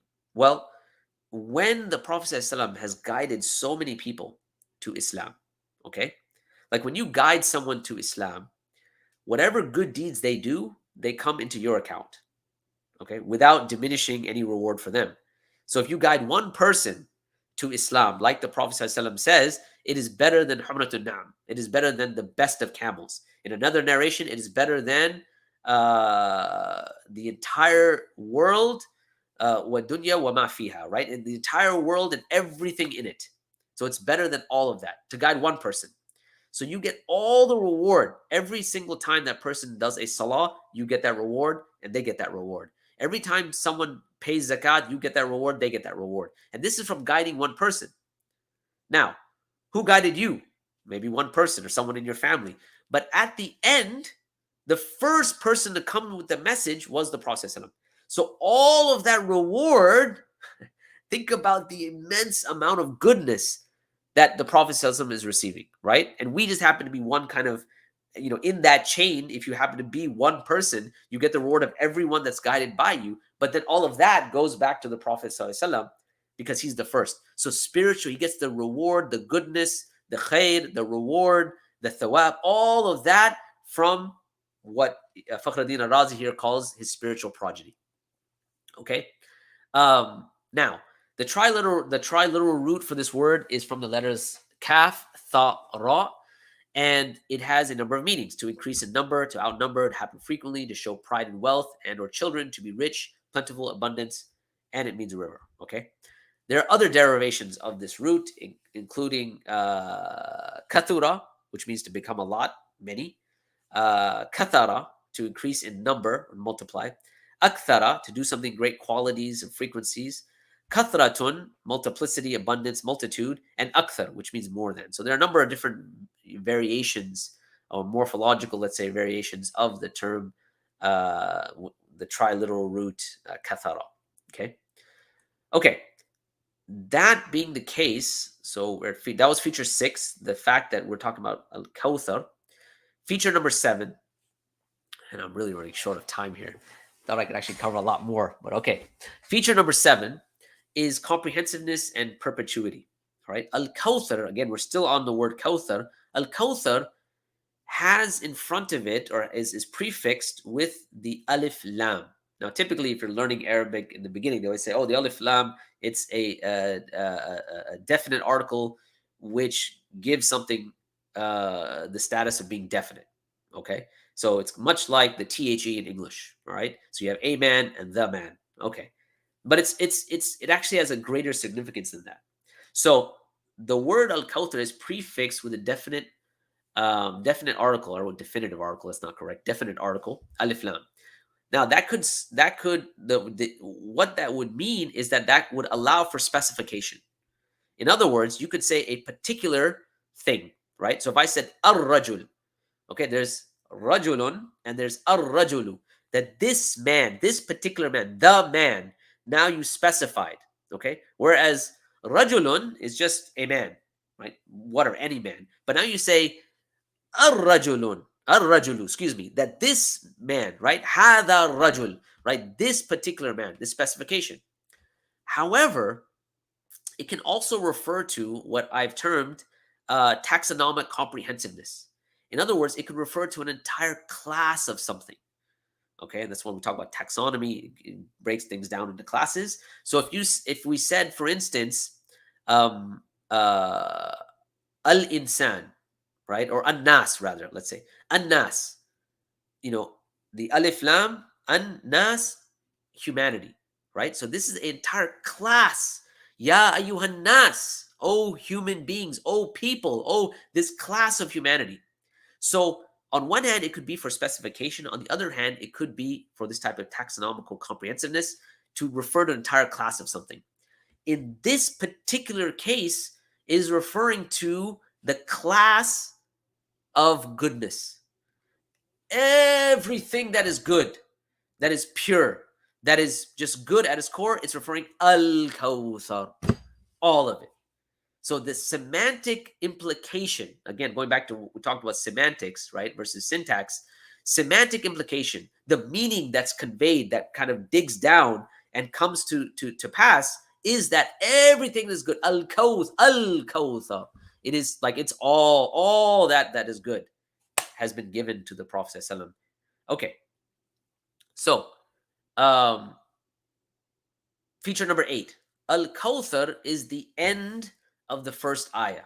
Inna a'tainaka al-Kawthar. Okay. Kawthar, yani Kawthar aish. Like what after Kawthar? Like what? There's no adjective to describe what goodness are we talking about? What is this abundant goodness? What good? What is it? A child? Is it this? Is it that? What goodness is it? The fact that it is left open-ended to such a degree, like it's just basically al-Kawthar, inna a'tainaka al-Kawthar, it's everything that is good, everything that's just kind of, whatever you can imagine, whatever you can't imagine, the purpose, the intentional finishing of the ayah, conclusion of the ayah here, it is giving a meaning of intentional vagueness, inclusivity, encompassment, and it refers to all. It's fortifying the idea and bolstering the idea that we're talking about everything that is good because it's left open-ended. Okay, that's the 8th feature. The 9th feature, conceptual relatedness, what we call intertextuality. Okay, and by the way, all of this should be tying to our 10-point challenge. Okay, so if you go back, look at the 10-point challenge, we are kind of taking some of those things and we're applying it here. Intertextuality was, I think, point number 3 in our 10-point challenge. Okay. Also, the thing to keep in mind as we're going through these features, we're on feature 9. And if you remember our movement and our migration from some idea that is dhanni, right, probabilistic, to something that's qat'i, that is definitive, absolute, like there's no doubt about it. As we start adding more and more features, the point is we're moving from a state of being dhanni to a state that's qat'i, a state of knowing something probabilistically or establishing something probabilistically to one that is absolute and certain. As more and more evidence comes about, you find that this becomes more and more difficult to do. Just keep that framework in mind that we spoke about earlier. So, فَصَلِّ لِرَبِّكَ وَانْحَرْ. All right, so the fa here, the fa particle, it means so, therefore, so then, okay? So what is this doing now? Number one, it is linking salah, right? And it's linking blessing and gratitude. So if Allah has given you all of these, has given you everything that's good, right? Inna a'tainaka al-kawthar. Okay, so what should be the reaction? What should be the action that's involved in this? That's linking this. You have this blessing, be grateful. So now there's then obviously the natural link to say, okay, this, therefore this. However, how does this particular ayah tie in with the overall general narrative of our text that surpasses 27,000 words? In other words, the rest of the Quran. What you find that is mentioned throughout the entire Quran that's interweaved, every single page, is some element related to Tawheed, which is the oneness. And here it is Tawheed of lordship, meaning that Allah is, that He is capable, He is knowing, He is all of those elements that we talk about, right? He is Al Khaliq, Al Malik, Al Mudabbir, all of these things. Remember, in the first ayah, inna refers to power and abundance and dominion and so on and so forth. All of that lordship, now it's being linked to worship. And this concept of, lordship being linked to worship. In other words, Allah is your Lord, therefore worship Him. Allah is your Lord, therefore worship Him. Allah is your Lord, therefore worship Him. This second ayah brings this together and connects it with the rest of the Quran. Okay? So it ties with the rest of the Quran by linking lordship with worship. And it also gives a type of juxtaposition. In other words, you have your Lord, which is Ar-Rabb. You can have your Lord, which is your Rabb, and you can juxtapose that with their other idols, false idols. So remember, you have this abundance of goodness. Part of that goodness comes from Allah, the one who is true, Al-Haq, and so on and so forth. And what is it that, how are you juxtaposing this with what comes before it? Well, they're worshiping false deities, and your worship is to your Lord, who is true. Okay? So conceptual related to this. And of course, you'll notice that there are elements of this throughout the Quran. I've just mentioned one here. قُلْ إِنَّ صَلَاتِي وَنُسُكِي وَمَحْيَا وَمَمَاتِي لِلَّهِ رَبِّ الْعَالَمِينَ. Say, my prayers, my sacrifice, my life, my death are all for Rabbul Alameen, Rabbil Alameen. He has no partners. La sharika lah. وَبِذَلِكَ أُمِرْتُ وَأَنَا أَوَّلُ الْمُسْلِمِينَ. And so indeed, this is what I'm commanded. I'm the first to devote myself to Him. Again, linking that idea or tying that idea with other places in the text, that intertextuality. Okay, let's move on with the 10th feature. And I'm looking at the time, but let's keep going, inshallah. The 10th feature. And that is the use of the word Rabb. Why use the word Rabb here? Why not say Khaliq? Why not say Allah? Right? There is a certain intentional reason that it's used by Allah subhanahu wa ta'ala. Okay? That has to do with why Rabb, and specifically Rabbuk, right? Your Lord, that's used. Okay? So first, let's understand what we mean by Rabb. And Rabb comes from the triliteral Ra ba ba. Okay, and it has the following meanings. It means master, it means Lord, it means owner, guardian, right? So when you think of Rububiya, it signifies, that there's khalq, there's mulk, and there's tadbir, right? There's the creation, the one that created everything. There is the one who manages everything, and there's one that has dominion. He's the owner of everything. Rabb includes all of that. But not only that, it also includes the idea of to bring about, to pamper, to raise, to educate. All of these concepts are tied with the identification marker of Allah being Rabb. Okay? So it includes creation. It includes power. It includes ability, because it presupposes all of that in a sense. And its meaning, Lord, master, owner, guardian, to have possessions, to have dominion over everything, to own everything, it includes pampering and nurturing and all of these things. Okay. That's why when you are talking about how to raise a child, you talk about the concept of tarbiyah. Tarbiyah comes from the same triliteral root, right? Ra, ba, ba. You're trying to raise your child in a way that's loving and caring and nurturing. And maybe sometimes, it can be a bit, you may be a bit strict, whatever it might be. But the point is that you're talking about nurturing and raising. Here, it's specifically suited because remember the sabab al-nuzul. Remember the reason for revelation is that it is to show that like you've been given al-Kawthar from the one that has power and majesty and so on and so forth. Okay, who is the one that's giving it to? It is your Rabb, right? It is the one who is going to nurture you and bring you up, develop you, and so on. Okay, so perfect choice of a. So let's tie that now to our 11th feature, and that is what is known as we'll call it grammatical shift. And these grammatical shifts are called iltifat. Okay, a grammatical shift is something that is it's well known in the Arabic language of the Quran itself, in the sense that it has a number of features to it. Right, it's a rhetorical device, and it's a strategy that is employed throughout the Quran in many different contexts in many different places in the Quran, and it's very powerful. Right? Typically, when we think about compositions that we bring about as human beings, a rhetorical shift, or a grammatical shift rather, might be a bit of a problem. You might think, okay, well, if you're in first person, you should keep your entire essay and sentence or whatever consistent, right? Because it shows consistency. And in this case, it shows that there's now a shift. Now, the shift itself has what you may call rhetorical value, right? Has rhetorical weight.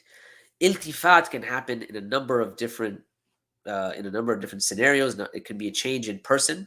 So going from let's say first person to second person to third person, right? It could be from I to you to him, right? First, second, third.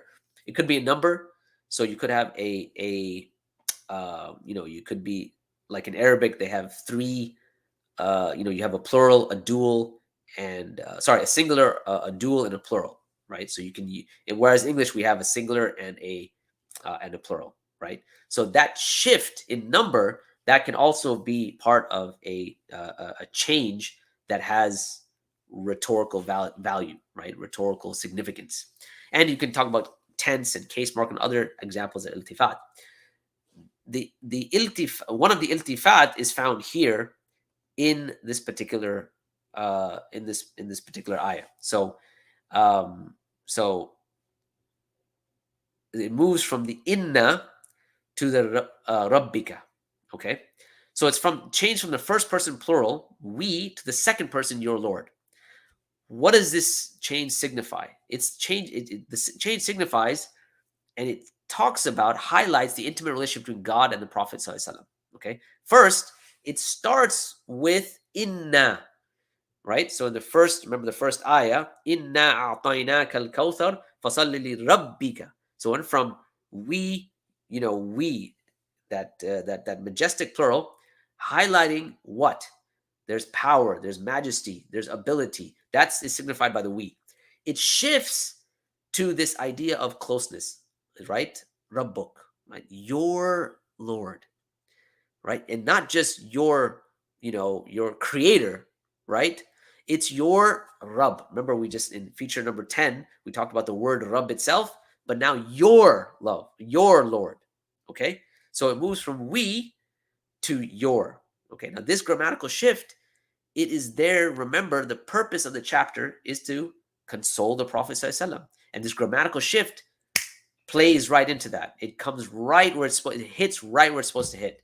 And so going back to the narration, it was narrated to the Prophet ﷺ that despite the suffering endured by the loss of his son, he raised his head after a nap and smiled. Okay? I want you to think about and internalize what this would mean for someone in this situation. Okay? And what this grammatical shift, the amazing emotive psycho-spiritual impact it would have to go from we, power and majesty, to that closeness, right? Rabbik, right? Your Lord. What that means. So he wakes up the Prophet ﷺ, just now this chapter was revealed to me. Bismillah ar-Rahman ar-Rahim. Inna a'tainaka al-kawthar ila al-akhiri. So moving on. Word choice. One har. And I'm at number 12. And time is of a premium. So let's try to move as fast as we can. One har. All right. The word is from the trilateral root nahara, and it has the following meaning. So it means the chest, the upper part of the chest, the throat, to slaughter, to strive, to pour down heavily.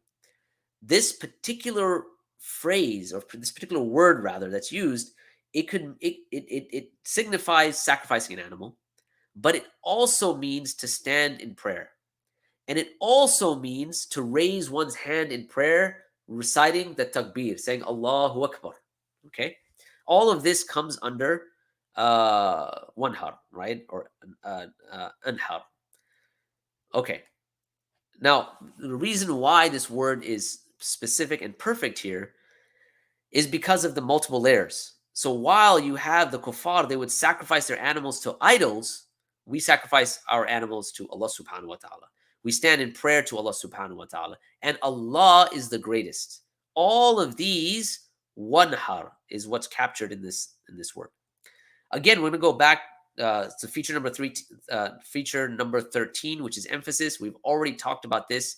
Inna, it's just the same thing, except now, instead of highlighting the power and majesty of Allah, it is emphasizing the fact that the kuffar who are making fun of the Prophet ﷺ, who are denigrating the Prophet ﷺ, had been cut off. So in the first case, inna, indeed, certainly, most certainly, that emphasis, Allah, the one who has power and ability and dominion. Here, indeed, certainly, no doubt, they're the ones that are cut off. Okay. Shaniyaka, your hater. The word shaniyaka is derived from the trilateral root sheen, noon, hamza. Okay. And what does this mean? It means to hate, to abhor. It's a type of hatred, ugliness, evildoers. It's hatred towards that which has a type of ugliness or people that are evil. It's a hatred mixed with enmity and evilness of disposition. Okay. So you might hate something, but there's a certain type of hate that is directed towards something that is evil in its disposition. It has a degree of negativity to it. It has a degree of animosity. There's animosity towards you, and there's enmity towards you. Okay? That is where this trilateral root, right? Sheen, Nun, Hamza, that is this type of hatred.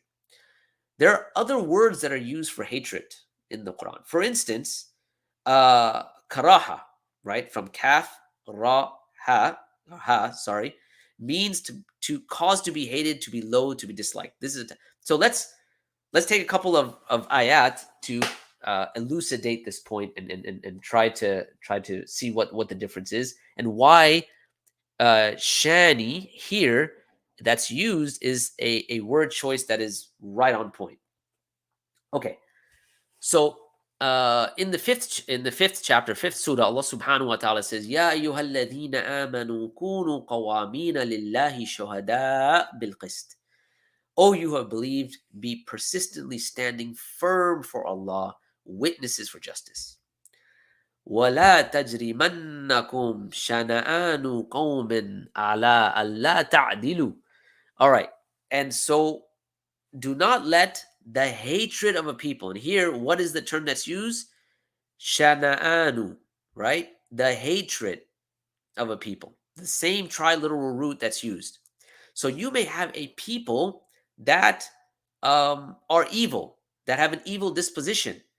But even that, what Allah here is saying is, even if they have an evil disposition, that doesn't give you the right to be unjust towards them, even if they have an evil disposition towards them. That's why shana'ana, right? Shana'anu qawman is used here, okay?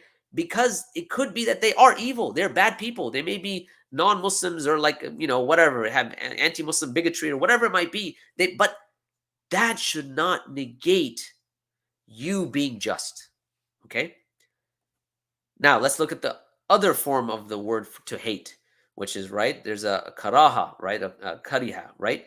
By the way, the word makruh comes from there, that which is hated by Allah, right? In terms of the jurisprudential rulings. Okay, Allah subhanahu wa ta'ala says, Kutiba alaykumul qital.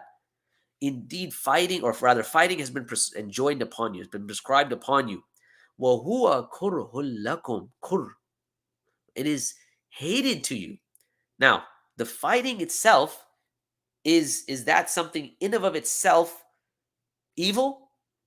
Well, the rest of the ayah actually elucidates that. It tells you that no, it's not. Why? Because it is good for you, right? Because Allah says, that you hate this command to fight, right? Like, who wants to go out, go to war, fight? Well, وَهُوَ كُرْهٌ لَكُمْ, right? Like, you hate it. But then that fighting in and of itself is not evil. Why? Because Allah then continues and says, وَعَصَىٰ أَن تَكْرَهُ شَيْئًا وَهُوَ خَيْرٌ لَكُمْ.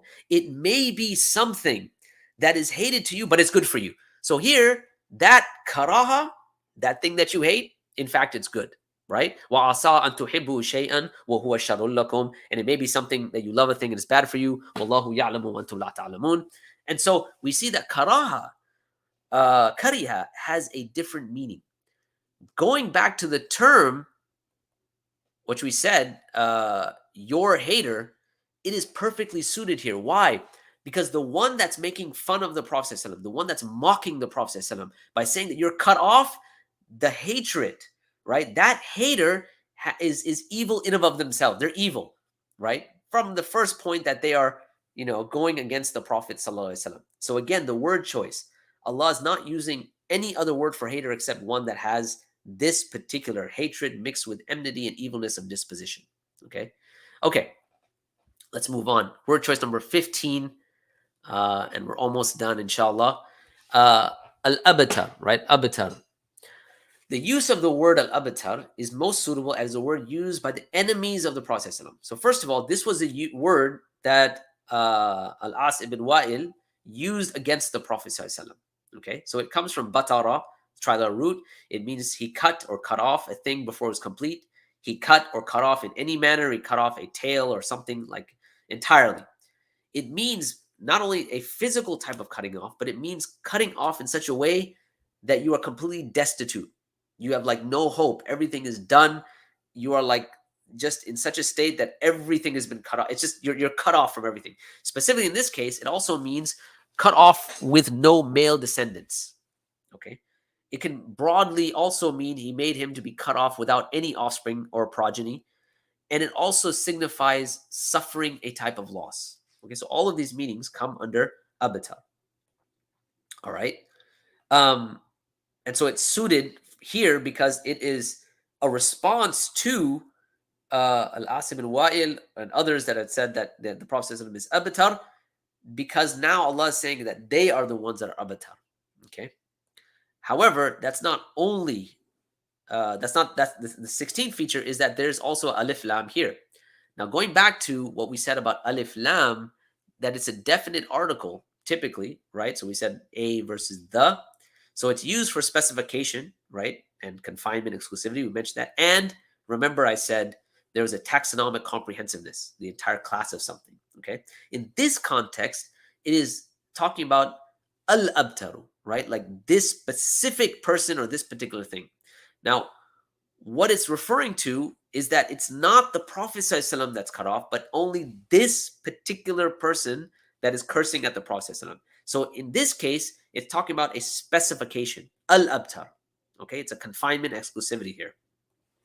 All right, but it's not only that. It's not only the alif lam that has that emphasis. There's also the pronoun huwa. Huwa al-abtar is what's used, right? So huwa here is saying that this person, Allah could have said, this person is abtar, right? Or al-abtar, the one who is cut off. But he says, huwa al-abtar, it's adding more emphasis. Now pause here for a second. When we're talking about emphasis, remember emphasis has a semantic value. To emphasize something more than once has a semantic value. It adds to the meaning. Maybe not in the sense that, sometimes you say, like, why would you say the same thing over and over again? But even in that emphasis, the shades of that emphasis are what signify deeper meaning. So it's emphasizing and then emphasizing again and then emphasizing over again. Okay. So indeed, indeed, your hater, he is cut off. The huwa is the emphasis here. Okay. All right. Now, like we said about al-Kawthar, that nothing comes after it. Similarly, in this last ayah, inna shaniyaka huwa al-abtar, nothing comes after abtar. All right. Why is that significant? Because just like in al-Kawthar, the fact that it stops there, it is indicative of everything that's good. Because you could say al-Kawthar, like, what amongst this goodness? What all this great abundant goodness, what amongst it? There's no adjective that describes it. Okay, well, what it's left open. Here, abatar is to cut off from what? Everything. Everything that's good, it's cut off. So just like that, it's almost like it's having an opposite effect because of the term itself, abatar. You're cut off from everything. So that sense that you get in the beginning, the vastness, the abundance, everything that is good, here, abatar, everything gone, cut, it's gone. There's nothing left, right? So the vastness of goodness, sense of unlimitedness in the first verse, that is cut off completely. So there's nothing that comes after abatar. Okay. All right, let's look at specificity and generality. This is our 19th feature. The chapter does not mention the one who insulted the Prophet ﷺ by name. Therefore, even though it said al-abatar, but anyways, we'll get to that. Therefore, it applies to anyone who attempts to denigrate the Prophet ﷺ. So because a name specifically is not applied to this particular person here, right? Even though, we do know in another surah where one of the detractors of the Prophet ﷺ is mentioned, okay? In this case, it's not. So in other words, it would apply to anyone who attempts to denigrate the Prophet ﷺ, okay? It doesn't mention any details, any description of, let's say in this case, Al-As ibn Wa'il at all. So there's no particular details. So in this case, it's specific. In other words, the one who insulted the Prophet ﷺ or insults the Prophet ﷺ and his general, to all those who insult the Prophet ﷺ. And Fakhruddin al-Razi mentions him only by description, not by name. So to be inclusive of anyone like him or who plots against the true deen. Okay, feature number 20. Semantically orientated repetition and rhythm. Remember what our discussion was on semantics versus syntax. We said semantics is related to meaning. What's interesting here is when you look at the repetition and rhythm, and you link that with what sort of significance it has in terms of the meaning that's conveyed. Okay, so we have up there, the Qur'an has been described as an inimitable symphony whose rhymes moves men to tears and ecstasy. The Qur'an not only selects the most apt words and phrases, but also achieves a unique sound with a unique literary structure. So here we're talking about auditory sensation and pleasure, and that's linked with meaning, which is what gives it semantic force. It adds to its semantic force. Okay, let me give an example to make this clear. When you think when you go to Surah Al-Fatiha, in Surah Al-Fatiha, the two names related to the mercy of Allah are Ar-Rahman, Ar-Rahim. Ar-Rahman is on a verb form, which is the fa'alan form. Now, the fa'alan form signifies something that is heavy and overbearing. So you can think of yourself, like with huge waves in an ocean that are overbearing and coming upon you. So when you hear when we read Ar-Rahman, this is the idea that mercy is like overbearing waves upon waves upon waves. It's a fullness. There's so much of it quantitatively. It's just like, oh my gosh, or the quantity. It's just, it's a lot of mercy. Rahim is in what's known as the fa'il form. Fa'il signifies that which has longevity. It happens over a long period of time. It's permanent. It's a type of signifying permanence. All right, fa'il form. Right. So for instance, tawil is on the same form. Someone who's tall. So someone who's tall one day is not tall one day, short the next, and tall the next. It's pretty much you're tall. That's your permanent state. Okay. So Rahim, Ar-Rahim, it's the mercy that is consistent. Now, why am I mentioning this? Because I was talking about auditory sensation and pleasure connected with meaning. When you recite Ar-Rahman, there's a fullness that arises, which is like that fullness and overbearing, mercy. It's a fullness. Ar-Rahman, there's a fullness there.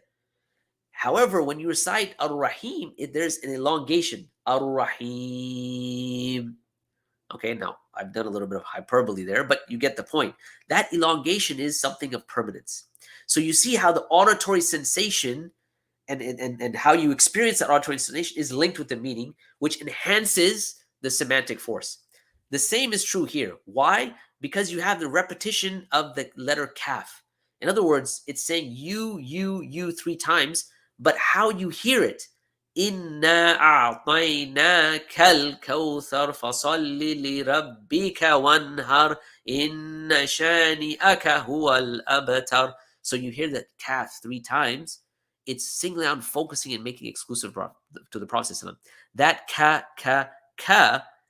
the auditory sensation is linking it to the meaning. Okay, so the rhythm generated by the repetitive use of the ka is semantically orientated, as the emphatic use of the second person to exclusively the Prophet. The Prophet is responsible for the rhythm. Okay, rhyme. How are we doing on time? All right, I think I have like 4 minutes, so I'm going to try to rush through this, inshallah. All right. Okay, so let's go on to rhyme. Obviously, there's a rhyming scheme that each ayah ends with. Inna a'tainaka al-kawthar fasalli li rabbika wanhar inna shani'aka huwal abtar. So the thar, har, tar, all of that rhymes with this. But it's not only that it's a rhyme, but remember, it's the rhyme and the meaning that's connected.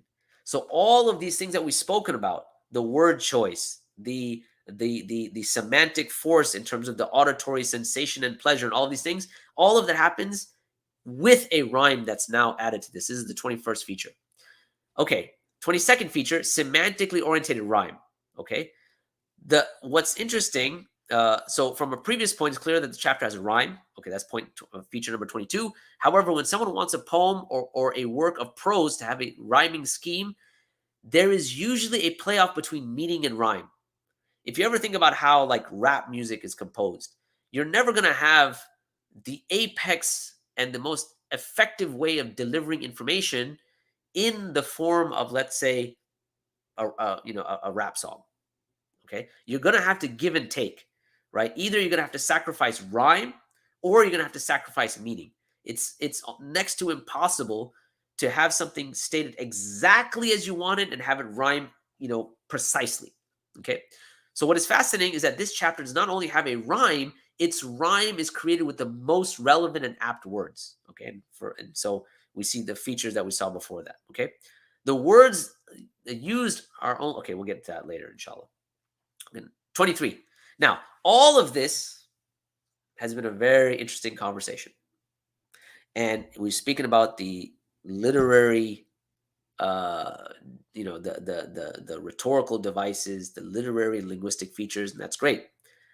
But it's not just limited to the internal, let's say, structure of the surah itself. It's not just that, okay, you've got the 3 verses, you've got these things, and the word choice, and that in and of itself, that is amazing. Okay, in and of itself, you would say that the challenge is met, right? Maybe like 3 or 4, 3 or more features ago, right? When we're thinking about that what I was talking about, moving from dhanni to qat'i. Okay, but not only that, these ayat have a connection with reality. So I have up there verse, which has a meaning, which has a connection with reality. Okay, An interesting observation of this chapter is that it is also factual and accurate. All right, it's not just fluff that's some sort of poetic musings of a person, but rather it ties with reality. Okay, so when the chapter was revealed to the Prophet ﷺ, the Prophet ﷺ was at the lowest point of his life.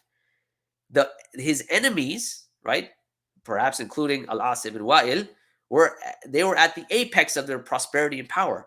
However, what happens in reality?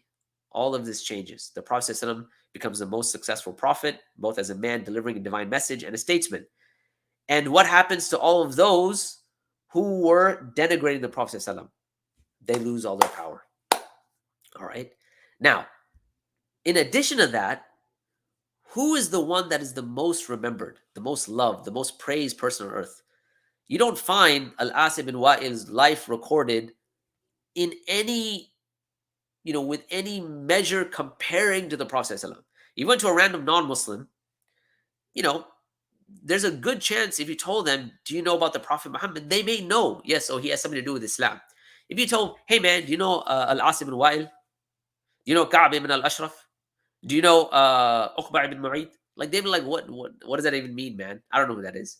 Like, they're pretty much unknown. But the Prophet ﷺ, like, it's becoming a reality now, right? So it's not that there's just an internal cohesiveness. There's the grammatical linking of all the ayat and the words and the word choice and all the things that we're talking about, but it also links with the reality on the reality that is outside of the surah itself. Okay. All right. Number 24, feature number 24 has a unique structure. All right. Now this is perhaps the one that's the most fun. So I'll try to cover this as quickly as I can. So inna a'tainaka al-kawthar fasalli li rabbika wanhar inna shani'aka wal abtar. This chapter has 10 lexical items. So again, let's understand what a lexical item is. A lexical item refers to a word or chain of words that make up the building blocks of a text or a language. So for example, if you say I love you, it's 3 words, but 1 lexical item. The words I am not are 3 words, all right, but 1 lexical item. In the context of Arabic, it can be a word with a linguistic particle or preposition. So a linguistic item is like this, inshallah. Okay, this chapter has 10 linguistical items. What are they? Inna, which is 1. A'tainaka, number 2. Al-Kawthar. Okay, that's number 3. Fasalli, so pray. Li rabbika, number 5. Li rabbika wanhar, number 6. Okay. Inna, the 7th linguistic, what was I saying? The second lexical item, excuse me. The 7th lexical item, inna, indeed. Shaniaka, 8th lexical item. Huwa, 9th lexical item. Al-abtar, the 10th. Remember when we started the challenge, right? So we said, all right, pick 10 phrases. So we have 10 lexical items. All right. Interestingly enough, the whole chapter has used 10 letters only once. Now, if you analyze this, and let me just stop here for a second. When you think, and let's take a kind of a macro view of what we're talking about for a second before we get to the micro counting the letters. What was the linguistic environment? The linguistic environment in which the Qur'an is coming is not an environment that is heavy or where writing and reading is something that is widespread, right? The environment is not burgeoning with people who can read and write. In fact, it's the opposite. When it comes to reading and writing, the environment is a bit emaciated. There's not that many people that can read and write. Very few people can read and write. When you think about the process, how you go from something you're saying to writing something, you're giving a sign that's written to the sound that you're saying. So it's like you're putting a symbolism down, or not a symbol down to signify what you're saying.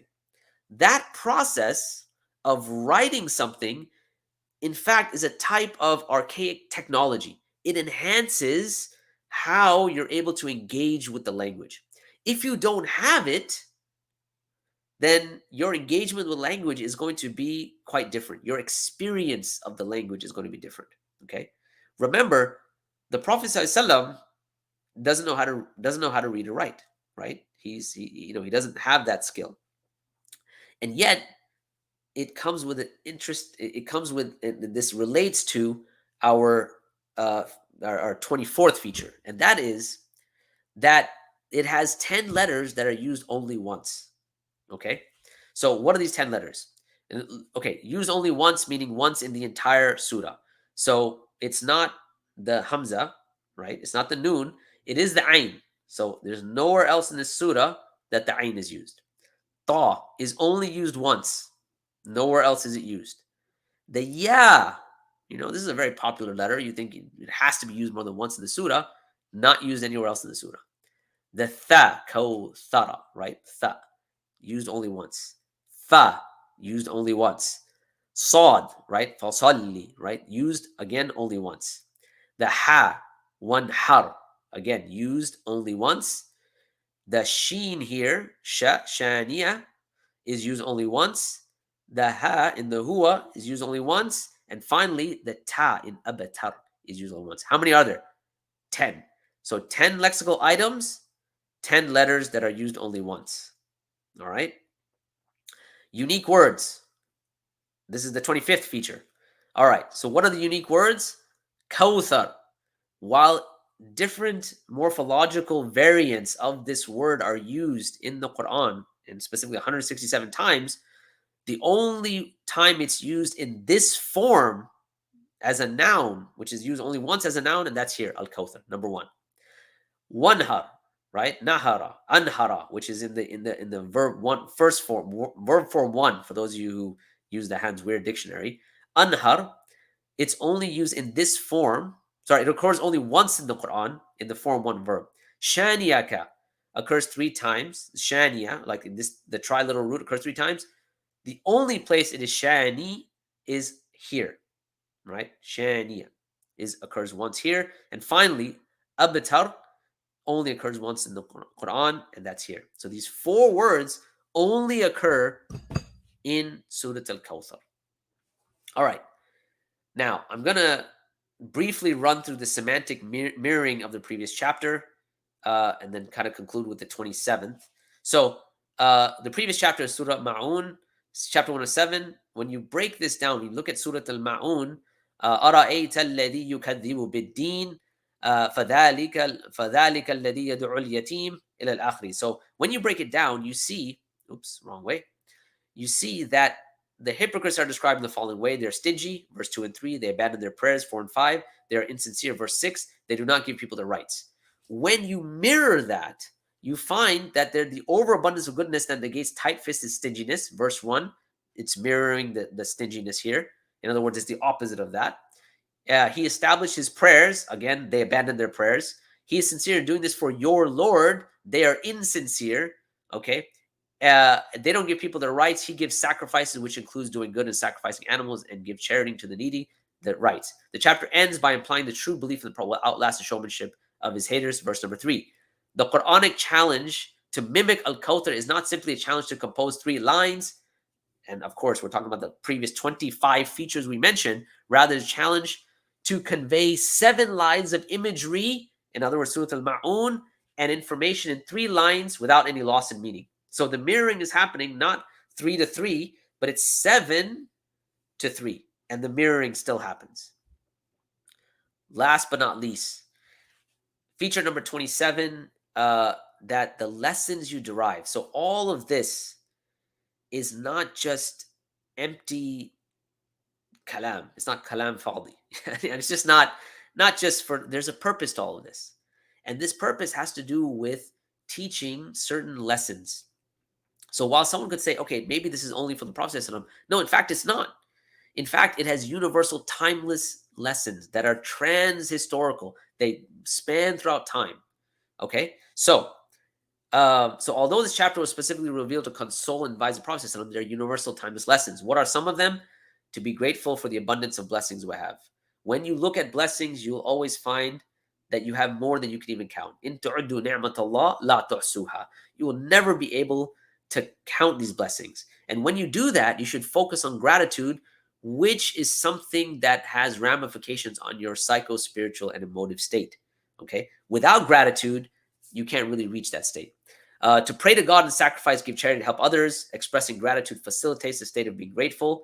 Doing good and helping others serves as a way to better increase our well-being. Leave the haters to God. And I love this one, right? We must realize that they're cut off from blessings, right? Someone comes to you, they got this, they have all sorts of hatred. That's in the hands of Allah. They're already cut off. If they're going to now curse at the Prophet, if they're going to curse at you, they're going to, downplay your deen and so on and so forth. They're going to make fun of you. As they say in English, let the haters hate. All right. Now, I've kind of rushed through the last few, but let me just stop here. It's 1:10.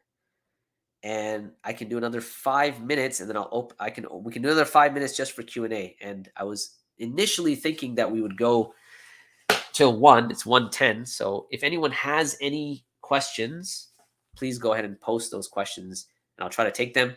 That being the case, while I wait, if there are any questions, I'm going to again refer you, going all the way back to, let's see if I can find the slide, to the article. This is it. Let me see here. Nope. To the article that this presentation was based upon, this seminar was based upon. And where is it? Oh, there it is. So if hopefully you benefited from some of this, inshallah. If you did, I'm highly recommending you go to sapiensinstitute.org /essays and articles. You can find this article there with a lot more detail and references, inshallah. So any questions before we conclude today? Unless everyone has already taken off because that was super long.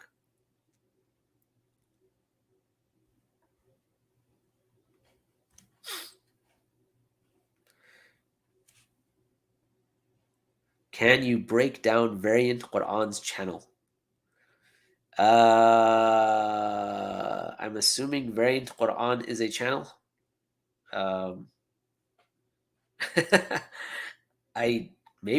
guess, inshallah. Okay. Wayakum. Let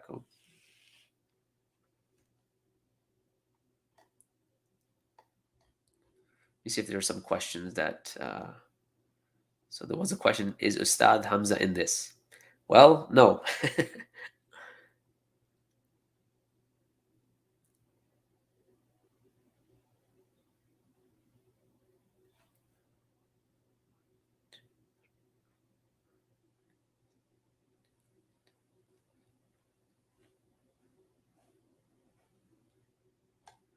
Okay, anyone else?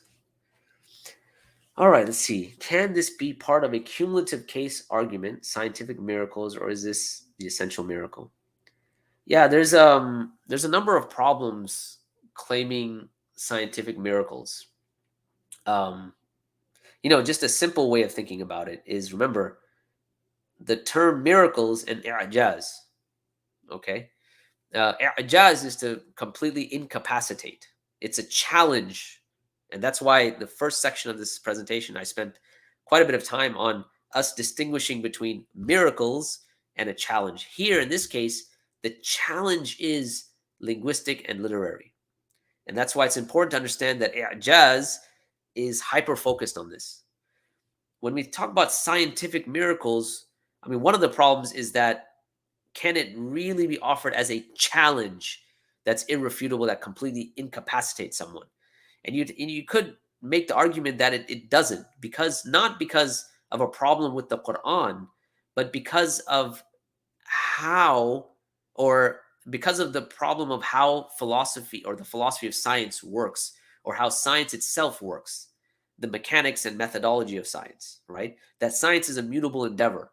So in trying to use it as a tool, it becomes very problematic to say, okay, we can incapacitate your explanation of the Quran, or your understanding the Quran is not from Allah, by way of science, because science itself is mutable and the Quran is not mutable, right? And there's, I think, a good article on this that Hamza has written as well. I don't know if it's on the Sapient site, but it is definitely part of the Divine Reality book.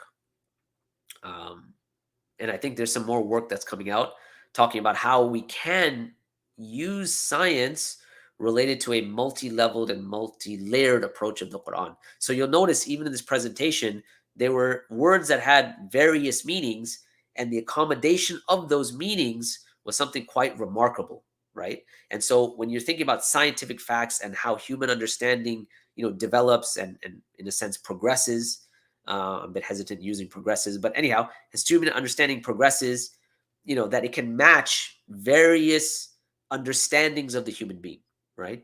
And there's an ayah in the Quran, interestingly, that kind of signifies this, and that is sanurihim ayatina fil afaq wa fi anfusihim. We will show them our signs in the cosmos and in themselves. The verb to see is preceded by a seen, which what that means is, remember we said the verbs have a past tense and a present future tense. When you add the word seen or the letter seen, it converts that present future tense only to present tense. So therefore, every time you read this ayah, sanurihim, we will show, you will always be seeing things or seeing signs in the cosmos and in yourself, right? Because science as an endeavor, there's always discovery. You don't complete, right? You don't come to an end. You're always, observation is becoming more and more sophisticated, is becoming enhanced. So you're able to discover different things, and you can go through paradigm shifts, right? So that's, I don't know if that helped out for Brother Irfan, your question, inshallah. Okay. So that being the case, I'm going to go ahead and stop here. Jazakumullahu khair. May Allah subhanahu wa ta'ala bless all of you, taking out your time. I know this presentation, this seminar was a bit long, but it was marketed as a seminar. So that being the case, we kind of knew upfront it would be long. Also, if there was any sort of lacking on my behalf in reflecting the article, the essay itself, now that's all from me. The article itself is quite good. May Allah subhanahu wa ta'ala reward Hamza, jazahullah khair, and reward him for his efforts. I really, one of the things that makes me very sad is that, that he spent a lot of time on this, put this out for us, and, people aren't really engaging with it, or people may not engage with it. So one of the purposes of this seminar was also to get people to read the article for themselves, to look at the references. There's more in the article, by the way, in the sense that there are also contentions that come up. What could people possibly say to argue against the case that we've made, that the Haddi, the challenge that's been brought forth? That's also the article. I didn't get to talk about that. So, may Allah subhanahu wa ta'ala reward Hamza, keep him steady, keep him sincere. Go to the website, read the article. It is going to be worth your time, and read it with the intention to benefit others. Bi'idhnillah. May Allah subhanahu wa ta'ala reward all of you, give you the best of this life and the best of the afterlife. May He allow all of us to reach al-hawd, that pond, and drink from the Prophet ﷺ, drink from the pond, so that none of us ever thirst again, and that we may enter Jannah and Jannat al-Firdaus, the highest station of paradise.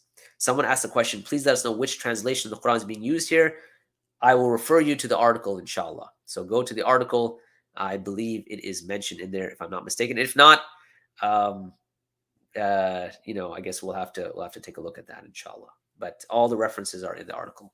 Jazakumullah khair. Subhanakallahumma wa bihamdik. Ashhadu an la ilaha illa ant. Astaghfiruka wa atubu ilayk. Wassalamu alaikum wa rahmatullahi wa barakatuh.